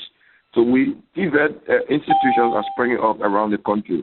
But one of the things we discovered was that there is no standardized TVET curriculum. So the study has recommended that we complete that, and there is under my ministry's leadership, we have commissioned that so that by the time all of these institutions are done, the curriculum will be ready. It will tell us what we need to do about it. The TVET teachers themselves, the trainers themselves need to be trained. Then equipment in the schools, in the laboratories, are they of standard? They are not. So we are focusing on doing those. So by the time we finish with the infrastructure, we'll be ready with modern labs, with trained teachers, modern equipment, a solid and standardized curriculum that will address all of these problems. And what I'm saying are ongoing projects. The MVTC project is an alive project. We have the Senior Technical College also already constructed. We have one technical school in Nimba. We have the one in Basel. So the expansion is happening, not at the rate that we will expect because of the size of the problem, but I think we have several good steps that we've taken right now on TVET. His second question was correction. Correction. Can you come back with your second question, please? He said correction. Well, the last time you were on the program, if I can recall, was that you mentioned that, because everybody's talking about corruption, so it seems to be it's a credit for the government, because previous government, there was nobody talking about corruption. So I'm saying, when Madam Shetty came to power, she said that corruption would be public enemy number one. But now her government is being considered the most corrupt government in the world by Transparency International. So is it a credit for her because everybody in the country is talking about corruption? Is it a credit for this government because everybody is talking about corruption in the country? I think for me it's not just about. I'm not sure I use those words because I don't normally come on the radio and seek praises for the government. I said the fact that. And I'll paraphrase, for me it's not an issue of debate, that we have brought the issue of discussion about corruption to the fore. Now, if there were no real attempts made about this discussion about corruption, there have been previous governments. Maybe one of the reasons, and I said also that 10 years ago, I was Minister of Posts and Telecoms. So I'm in a good position to do some comparative analysis. I know for a fact that in 2003, for a minister to perhaps do renovation, I did renovation at the Ministry of Posts and Telecom. I didn't have to go through a public procurement process. There was no PPCC. There was no competitive award of contracts. A lot of things have happened. Is it sufficient? I would say no. Now, we shouldn't just focus on some of these studies. Yes, the TI is very respected. But if you look at their methodology, what they try to do is to gather perception of corruption. And in Liberia, they are right. Liberians are so engaged now with the discussion about corruption that when people come from TI to do their questionnaires, Liberians will say, yes, we are not satisfied with the level of corruption. Corruption is happening. So they go and record that.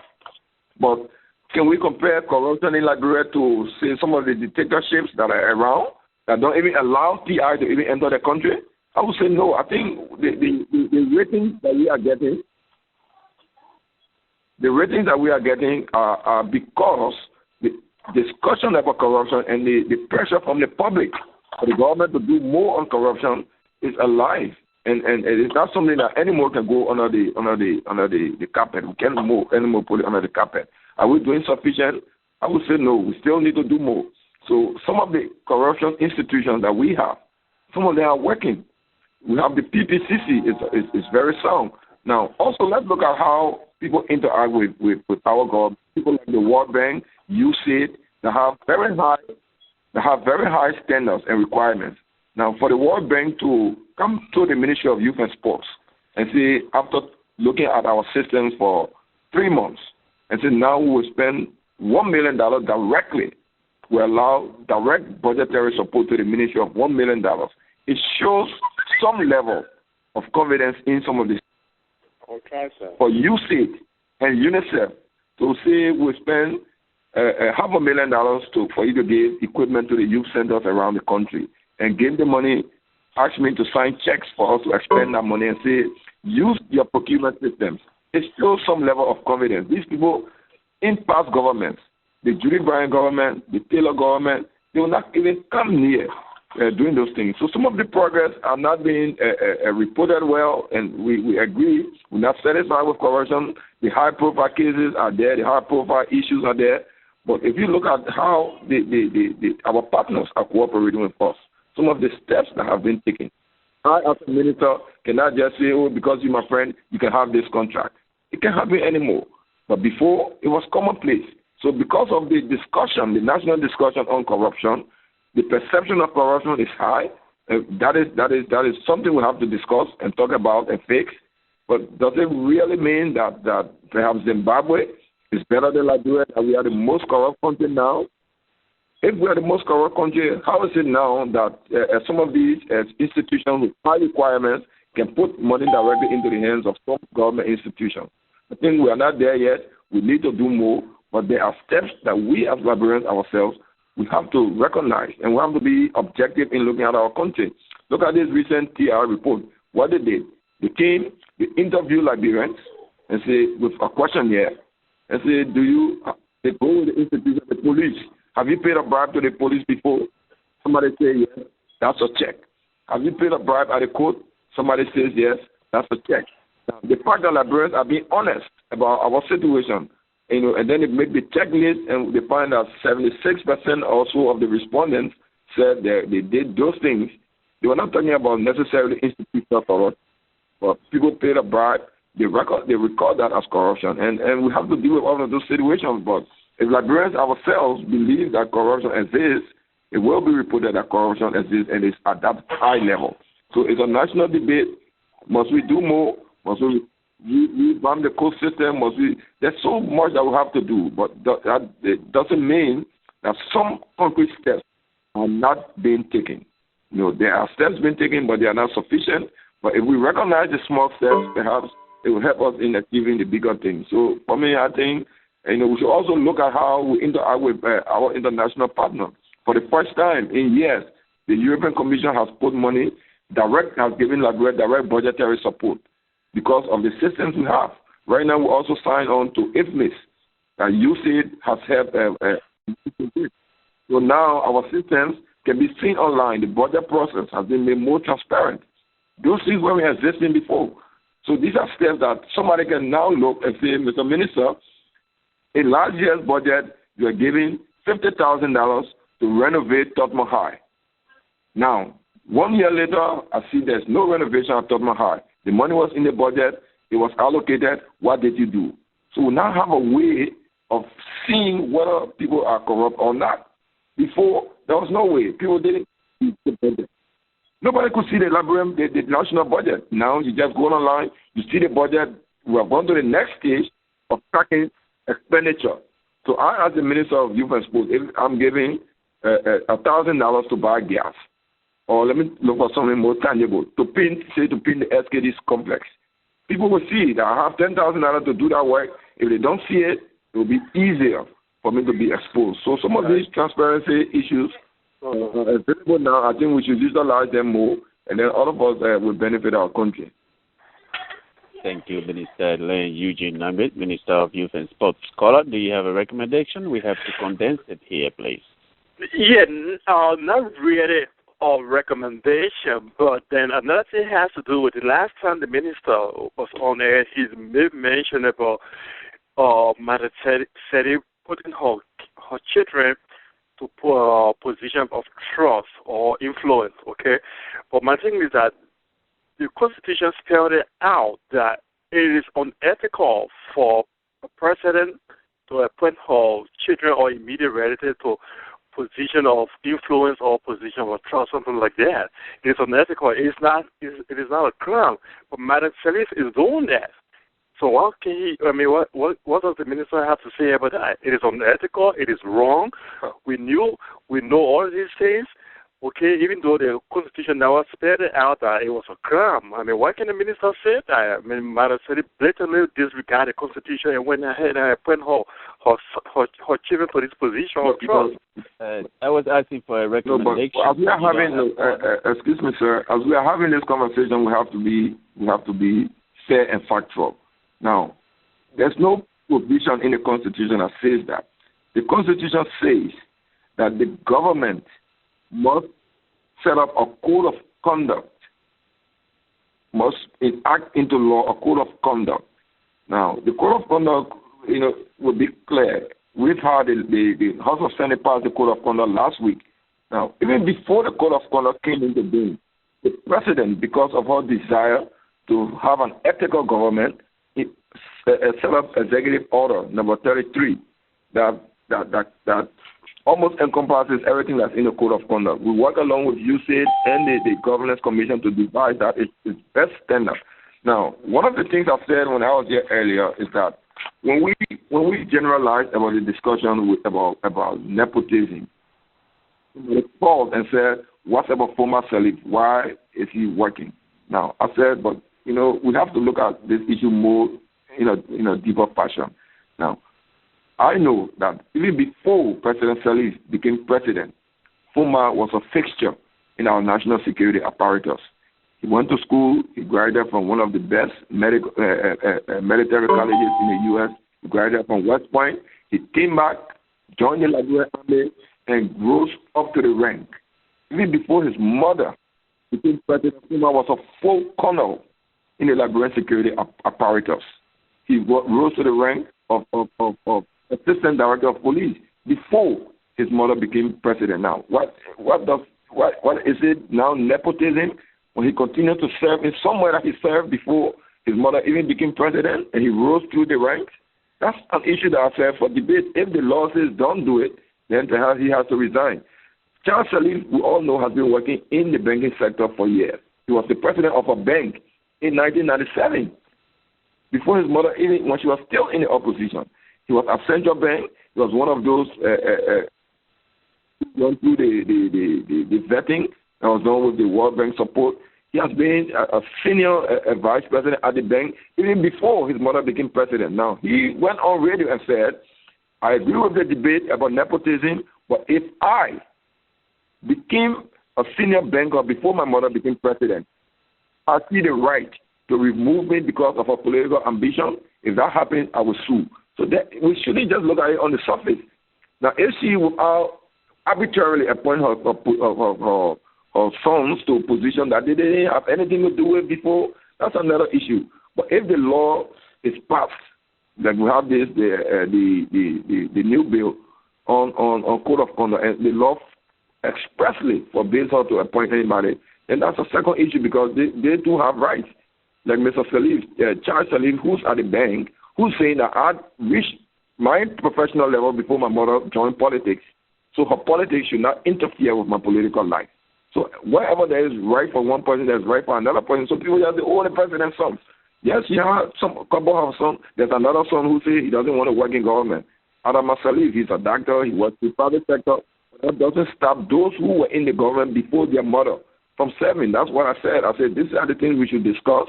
If the law says don't do it, even if they were there before you, then we'll follow the law. But I don't think it is unethical. I think it would be unfair to somebody like Charles Salif who worked in the banking sector for over 25 years. Just because his mother wants to be a politician, must he and his family suffer for that? I think that's a separate matter. And that's what I wanted us to discuss. So let's focus on the tangible corruption issues.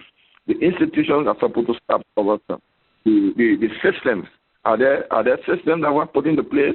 If somebody stole money, we should prosecute them instead of wrapping it under the carpet. But some of the nepotism issues are being sensationalized and exaggerated by opposition politicians. So Mr. Salif went on the public radio and started a debate with one of the opposition politicians. He said, look, I went to school, served in the bank before my mother joined politics or became president. What happens to me? Don't I have rights to work in my country? She didn't appoint him to the bank. She met him there at Central Bank. And he went on merit. That was even before she became president. So these are some of the issues I just raised. I'm not defending her for what people call nepotism, but I say we should look at it more. To look at it deeper. Fuma went to school because he wanted to be a security personnel. He graduated, he came back, he served, even under Amos Sawyer. Fuma was in the security apparatus already. He was in the army as a full major. So because his mother wants to be president, Should he stop his professional career? These are some of the issues that I was raising, and not to say that I'm being defensive, but I said let's look at the other side of the picture. Now people just saying, oh, the president appointed her son. Let's look at those particular cases. But if we want to be general, he has stepped up to the plate. That I, as a cabinet minister, I've signed on to the code of conduct even before it was passed into law. And there are certain things that I can't do. I cannot receive double pay. I cannot award contract to any company that any of my relatives is in. And these are some of the things that we should hold people to. That you sign the code of conduct because it was an executive order. Are you following that? I think those are the substantive issues that could address the issue of corruption instead of some of the emotional ones. Because some of these people we're mentioning, I just gave two examples. Because I know the record, I know the history. But if the law expressly forbids a president and her sons working in the same government, then somebody else, either she resign or they resign. But there's no law that says don't do it. But also on the side of looking at what they went through too. This man is saying that I was in the bank for 25 years. Because my mother wants to be president, must I erase my professional career? Is that what the law says? So these are issues that we can talk about. It's not about being defensive, but I think we should look at the bigger issues and start focusing on some of these individuals who themselves have answers for these questions that we raise. Thank you, Minister Len Eugene Nagbe. Ladies and gentlemen, welcome to Liberia Destiny Debaters at Control. My name is B. From the second. We have about 365 callers online right now. Minister Nagbe, we have a caller joining us from Liberia. That caller is caller 3144. Your name and where you calling from? Your last number is 3144. Caller? Caller, are you with us? If you want to listen, that's fine. Are you with us, caller?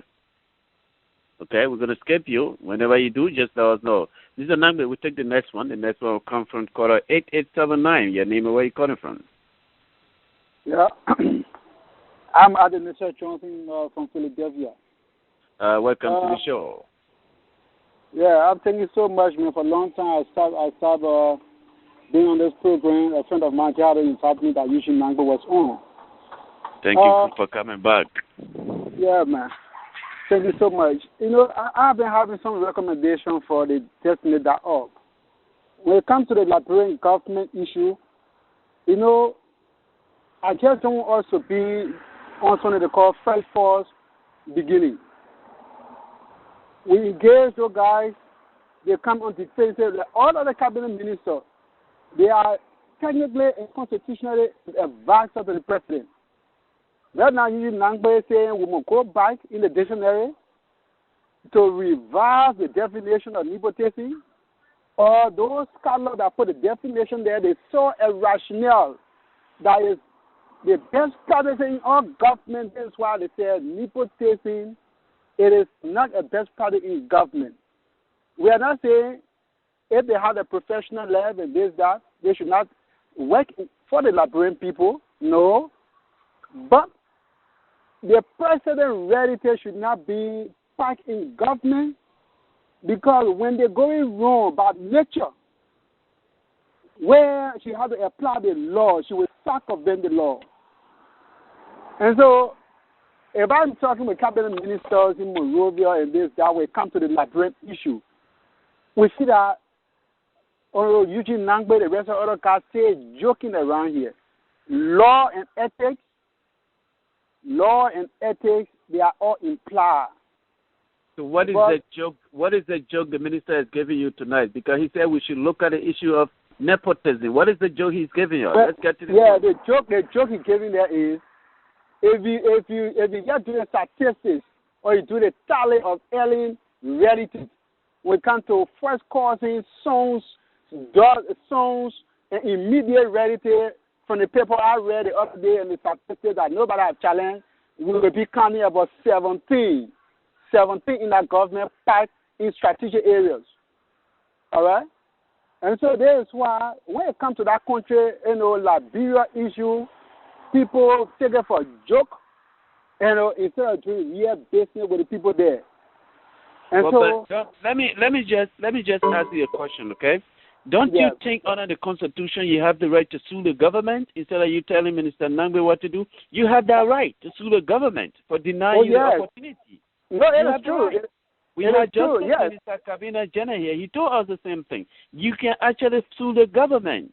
Yeah. So let me go about my recommendation I have for the Destiny.org. You know, I'm noticing the Liberia Destiny.org.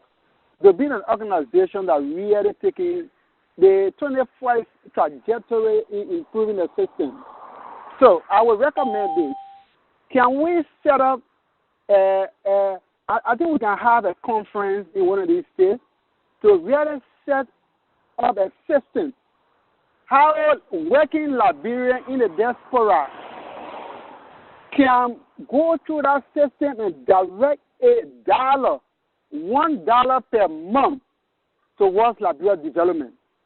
Because we set up our dollars, it's not just going in the hands of a system that will be there as a government. We will set it up with technicians and engineers, and we'll work with them. But I think we need to play that role. So even if we look in our cover, and then in maybe 2-3 years, because saying yesterday that us we almost going to have 2 years. So Liberia in the diaspora, every month we pay $1 that I know with us who working in the U.S. or anywhere in the world for us to give Mama Liberia $1. That won't take us anything. Okay?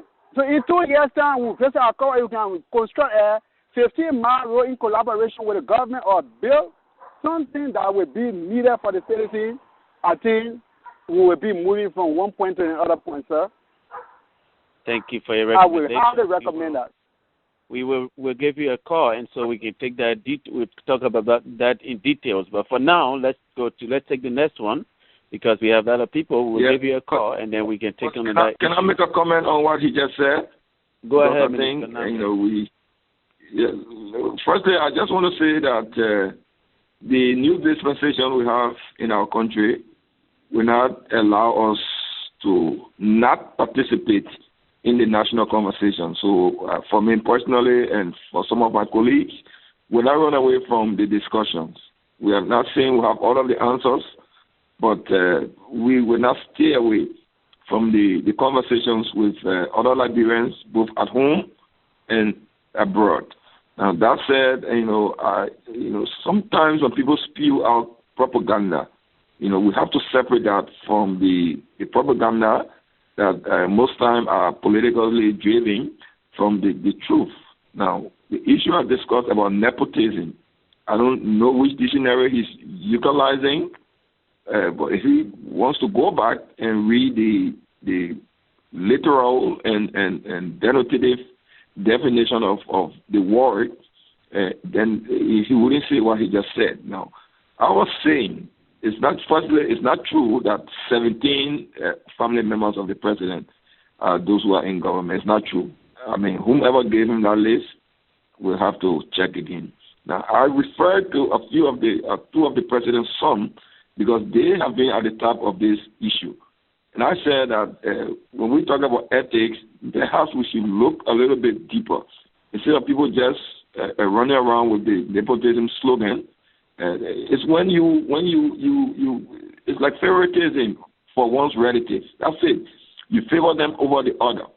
But what can we say for people who, on their own merit, achieve heights in their various professions? And then one of their relatives, in this case their mother, comes in and becomes the leader of the country. What happens to them? That's a separate and special case. I said, and the record is there, that Mr. Charles Sirleaf was president of a government bank, and then from that bank he went to this man was president of the bank under Mr. Taylor, who was his mother's opponent. Now, so it means he must have had some professional competence for him to stay there under those conditions. He went to the central bank. He rose. I remember he represented Liberia. I was in the opposition then. He represented Liberia in the discussion for loan waiver. The first donor conference under Judy Bryan. Charles Sirleaf was one of those who contributed to the working paper. That was before his mother even became a contestant for the presidency that she won. So he's raising another argument that I said we should not sweep under the carpet. I'm not saying anybody is right or wrong, but he's saying, look, I'm a full-grown man, above 50. I have my family. I have my professional career. I worked through the system when my mother wasn't president. Now, why is it I should waive my right because she became president? Nepotism will be, in my view, if without any competition, any qualification, any history, any experience, she just appoints him out of the blue. That is not the case. I also refer to Fumba, who, after he graduated from West Point, along with Madison Toba and others, came back, joined the Liberian security, and began working in the security sector several years. I think it was 15 years before his mother even ran for election.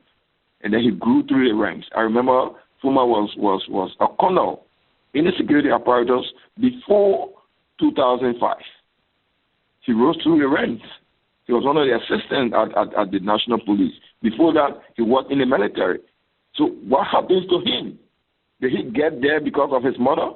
That's a separate argument. So let's discuss these things instead of people saying we're joking. I mean, let's forget about the name calling and focus on the substantive issues of the argument. So is that nepotism? That I go to school, I get educated, I work hard, I excel in my profession, I come back home to contribute to my country, and then my mother becomes a politician and runs for elective office. So I shut my life down. So the issue of nepotism that people are raising is when you grab your relatives, no qualification, no experience, nothing, you just put them in position just because they are your relative. That's nepotism. So let's have the discussion. If we believe, if the Liberian people think that should be the case, then we legislate what we discuss. And then we hold somebody to the law instead of just raising an ethical argument, which can be countered, and which in this case was countered by the evidence that says that I, Charles Kelly, went to school, was in government before my mother. Why should I step away for her? Why doesn't she step away? So that's the discussion that I mentioned. I was just bringing to the floor.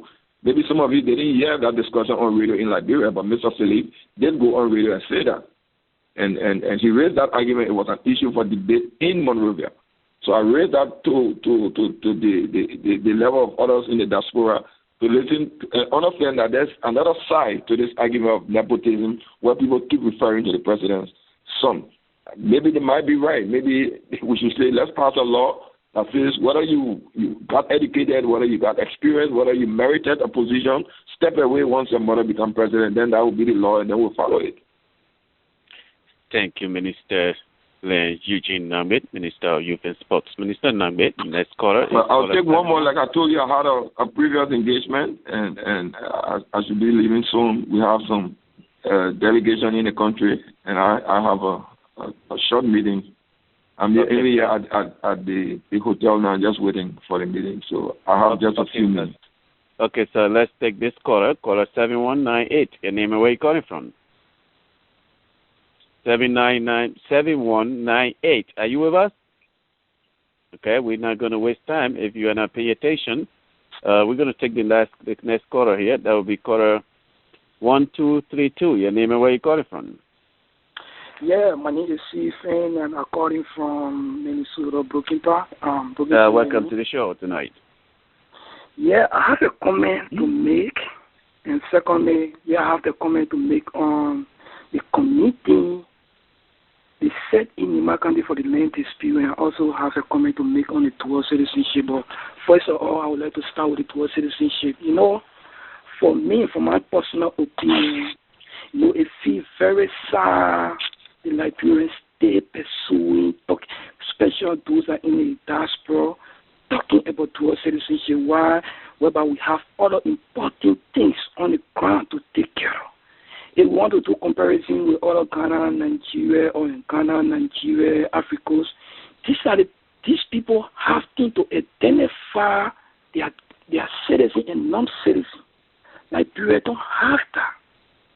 First of all, right now as I'm talking, probably I don't know, but the minister or whosoever can get the difference between how many citizens in the country and non-citizens in the country.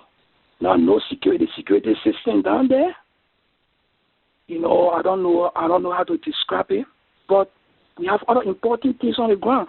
So you that in the diaspora without a dual citizenship, you cannot function in our country. How many American citizens left from here that went to carry development and put into jail? How many Americans?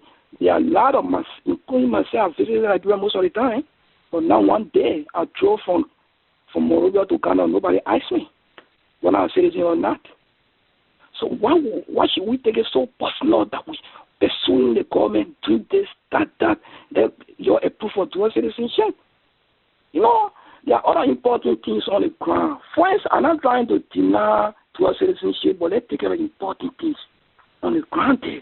Then later, if we find out a place safe for us, then we can come in with dual citizenship. But you can go and do your development in that place. Nobody can talk on you. We know the difference. Now the Fuller people, this and that people, there are people in our country there. They don't have paper to even show whether they are citizens or not. And they're doing well in our country. Then we want to add it up. You know, me for that, I don't really support it. I don't have a sense of that other argument. But the second 1 year will be the committee that, I don't know, Eddie Johnson or Prince Johnson set our committee for land dispute. Minister, honestly, I one of the victims of that land dispute in Makande there. The committee has sat down there, look, this guy they're creating job for themselves, they don't do nothing. I went on the ground, not to say. First, my little brother was there, following them, trying to settle most of the things. They made them, first of all, the Kada Center that I was representing, Kada Center, the Kada Center agent I was representing, Kada Center there as a Kada representative. This guy was creating job for himself. You know what, for land dispute to end that place. Because more they follow the land cases, and more they make more money. Okay, now the committee came in. Now, when we brought our case in front of the committee, and my little brother wrote against Kada Center agent. He told Kada Center the guy creating job, making things worse for us. Kada Center suspended the guy from the region. Okay, the committee you guys established down there, the committee, we found out that they got a creating job. Now, my place, if you overhear over radio one time that they burn houses, shot people in the region, that was my place. Okay. Now, after Prince Johnson, then when they had series of meetings in that place, they settled the committee. Look, they got them, based on their poor performances, they got them suppress development activity, the community is depressed. We have talked to them. The possession on us, hey, gentlemen, that should not take 2 years now. They got to not revisit that place here. I filed complaint to one of the, to the guy, to our representative, which is Larry Yago. What would you like the minister to do in a situation? What would you like the minister to do about? I complain. These are some of the things that are going on the ground. So I'm trying to complain, and I'm trying to hold the minister responsible. Yeah, he's the minister of land. My brother, for me, I'm not sure a lot of the people listening really understood the complaint itself. You know, you said they were creating jobs. Because there's a committee set up to first look at the situation and then give compensation to those who lost their properties. And the list was published. There was a recourse to protest. Some people protested. I mean, I think it's been going on for over a year now. Some people were compensated. So I don't know which particular situation you're referring to. I wasn't on that committee, but I've been following myself. He's referring to the situation that happened in the town behind Spain. He's from Spain. Then it's the town before you get to Ganta. That's true. I know where the burns of houses, and I know people were compensated for that. It's an ongoing process. It's still not. There is on the. He said they were not compensated. Hello? Yeah, he said they were not compensated. Those in I know the victims. So let's just talk about the process. Then I will be the first person to compensate. Well, the government did actually spend millions of dollars on that. So if you worry, what happened, the reason we have the Carter Center and other people monitoring the process so that you can have an appeal system that is still ongoing. Now, those who felt aggrieved, who cases weren't decided properly, there's still a process. No, I'm just urging you. No, I'm urging you not to give up because it is complex. And like I said at the beginning of the program, the land issue is another area we really need to look at and be careful because it has the highest potential for restarting violence. So I think you should exhaust the process and see, take an appeal and continue what you're doing. I don't know the particular case, of your situation, but the fact that we set up a process to address the problem. Can you let the minister Len Carter, then you can give you a minute for you to let the minister go ahead and say what he wants to say about your situation. What I was saying was that we recognize that there's a problem, particularly the situation in Nima, and we set up this committee. We got some support from the beginning from Carter Center to look at this. I think UNICEF and UNDP. So we didn't just try to do it ourselves. We have the civil society groups all part of it. So it's an open process. If he wasn't taken care of properly, his issue wasn't really addressed. There's still an appeal process to the Land Commission, where you have you write into them and explain your case in detail, and you will get redress. There's also a public vetting system where they publish all the names of those who receive benefits and where they receive the benefits and for what. So I think he should utilize the process. There might be cases where it didn't work, but we can all fix it. But at least there's a process in place for us to try to solve the problem. Do you have a recommendation for the minister? Please, let's wrap it up because the minister has another appointment. Engagement. Yeah, I think the minister, but I don't have much to say right now, so we can go to the next quarter. So, Minister, thank you for giving most information about it. Well, thank you, and I hope. Can I just say finally before I leave that I think this is a good exercise. We shouldn't discourage it. We should encourage more of us because as a public figure, you are under obligation to get scrutinized by the public and the government itself. Can you allow us to take this one call, please? This caller has been waiting. I think he has a comment question. Caller, go ahead. That's 6593. Please make it brief. Well, thank you very much. This is Eugene. Minister, my concern has to do with the budgetary allocation of the Ministry of Youth and Sports. I really want to know the operational budget of Ministry of Youth and Sports, and if the Ministry of Youth and Sport is only depending on its own subsidy, or they have their own modus operandi of generating their own revenue. I'm very kind of confused at that point. If they only depend on subsidy, that's one question. On subsidy, and you have the deputy minister for youth services, who happen to be Padre Mbayo, and I stand to be corrected, but I think that's what I read on the line, Padre Mbayo. And Padre Mbayo has a tinted record from the University of Liberia. I wish he was booted out from the position of president, and along with the code officer that is Padre Mbayo and Darlington Smith. And right now he's serving as deputy minister for youth services. I'm not trying to antagonize anyone, so to speak.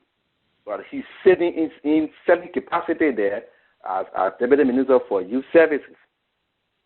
Now, then the last one has to do with please, we have to. The minister has to go. He has an event that he has to attend to. Let him go ahead.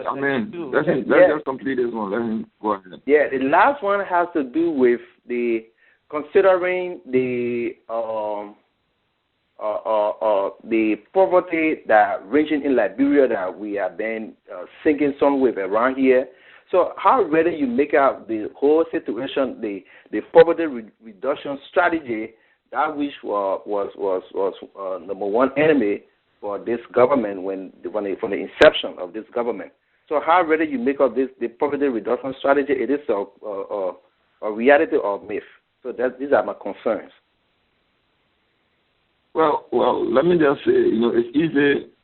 One of the problems we have in Liberia is that about people's reputation and how easy it is for a reputation to get damaged.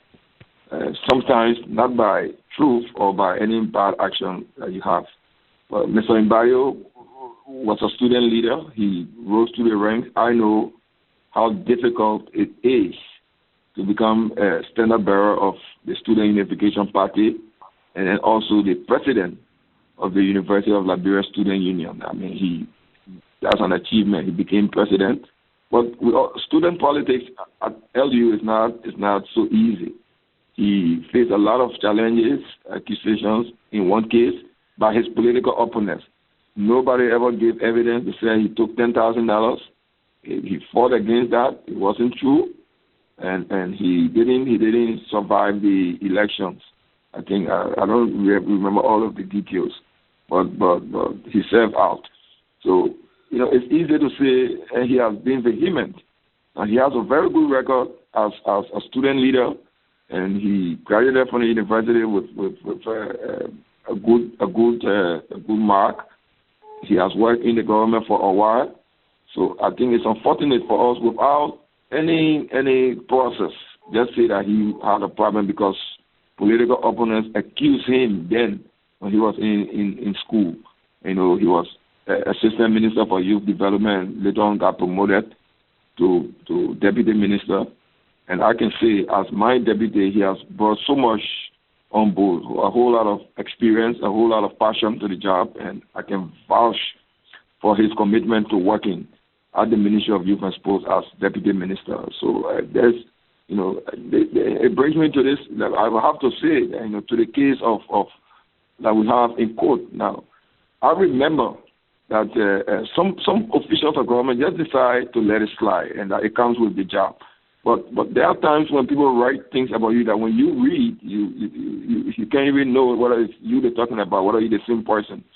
I know a case where in one of the editorials of the front page African newspaper, where it was reported that I sat with two other persons in the president's house and decided to close front page. In that case, Mr. C called me and said, Rodney, it's not true. I haven't sat with these people. In fact, the day you're talking about, I wasn't even in Liberia, so check your story. He still published it, so we let it slide. So it's not everything that is written about somebody and every accusation that is made is true. Sometimes people are vicious. They have other motives for trying to tarnish a name. Most of the time, the motives are political, and they happen. So on the main issue about the ministry's budget, the ministry, like other ministries, we have one single budget, the Republic of Liberia's budget, and a portion of that comes to the Ministry of Youth and Sport for our activities. We don't raise money because we're not a profit-generating entity, but we have a lot of international partners. I just mentioned earlier that I made a proposal to the World Bank for assistance for youth development, and they sent a team that is currently still working with us. They've been with us for the past 2 months, looking at our systems, because for the World Bank to give you direct support, sometimes they require a high standard. Your accounting system, your procurement systems, your management systems, and they are reviewing those things. We also have a partnership with USAID. They are trying to automate our systems, put our ministry online, and so that if we gain support, we can be able to account for whatever support we have properly. We have UNICEF that is funding the ministry too directly. They are giving support to our youth centers. We have a lot of youth centers around the country, in Nimba, in Basso, in parts of Montserrado. The youth center is like a hub for youth to come. We have computer training. We have sports events there. We have other tutorials in one of the youth centers. We have agriculture training. So UNICEF has been giving direct budgetary support to us. Also UNESCO. So there are a lot of partners that support the Ministry of Youth and Sports, but our main source of funding for our activities is the national budget. And the budget process now is ongoing. We hope to get a lot of support for youth issues, and we don't really raise money, but we depend on our partners, but mostly on the government of Liberia's budget. About the PRS, in some areas the PRS scores some successes. There is a scorecard for the PRS that we can check. It will be difficult if somebody is so poor that if 1 year ago they were making less than $1, and now they are making, say, less than $1.50, it's not something that I want to even boast of, because the person is still very poor. They still don't have access to education, access to the basic necessity of life, a good clinic, good sanitary conditions. So the problem in Liberia is very chronic. So even if you have a 1% or 10% increase in their living conditions, they are still very poor. So if I was poor last year, can afford $1 a day, and now I can afford $1.50.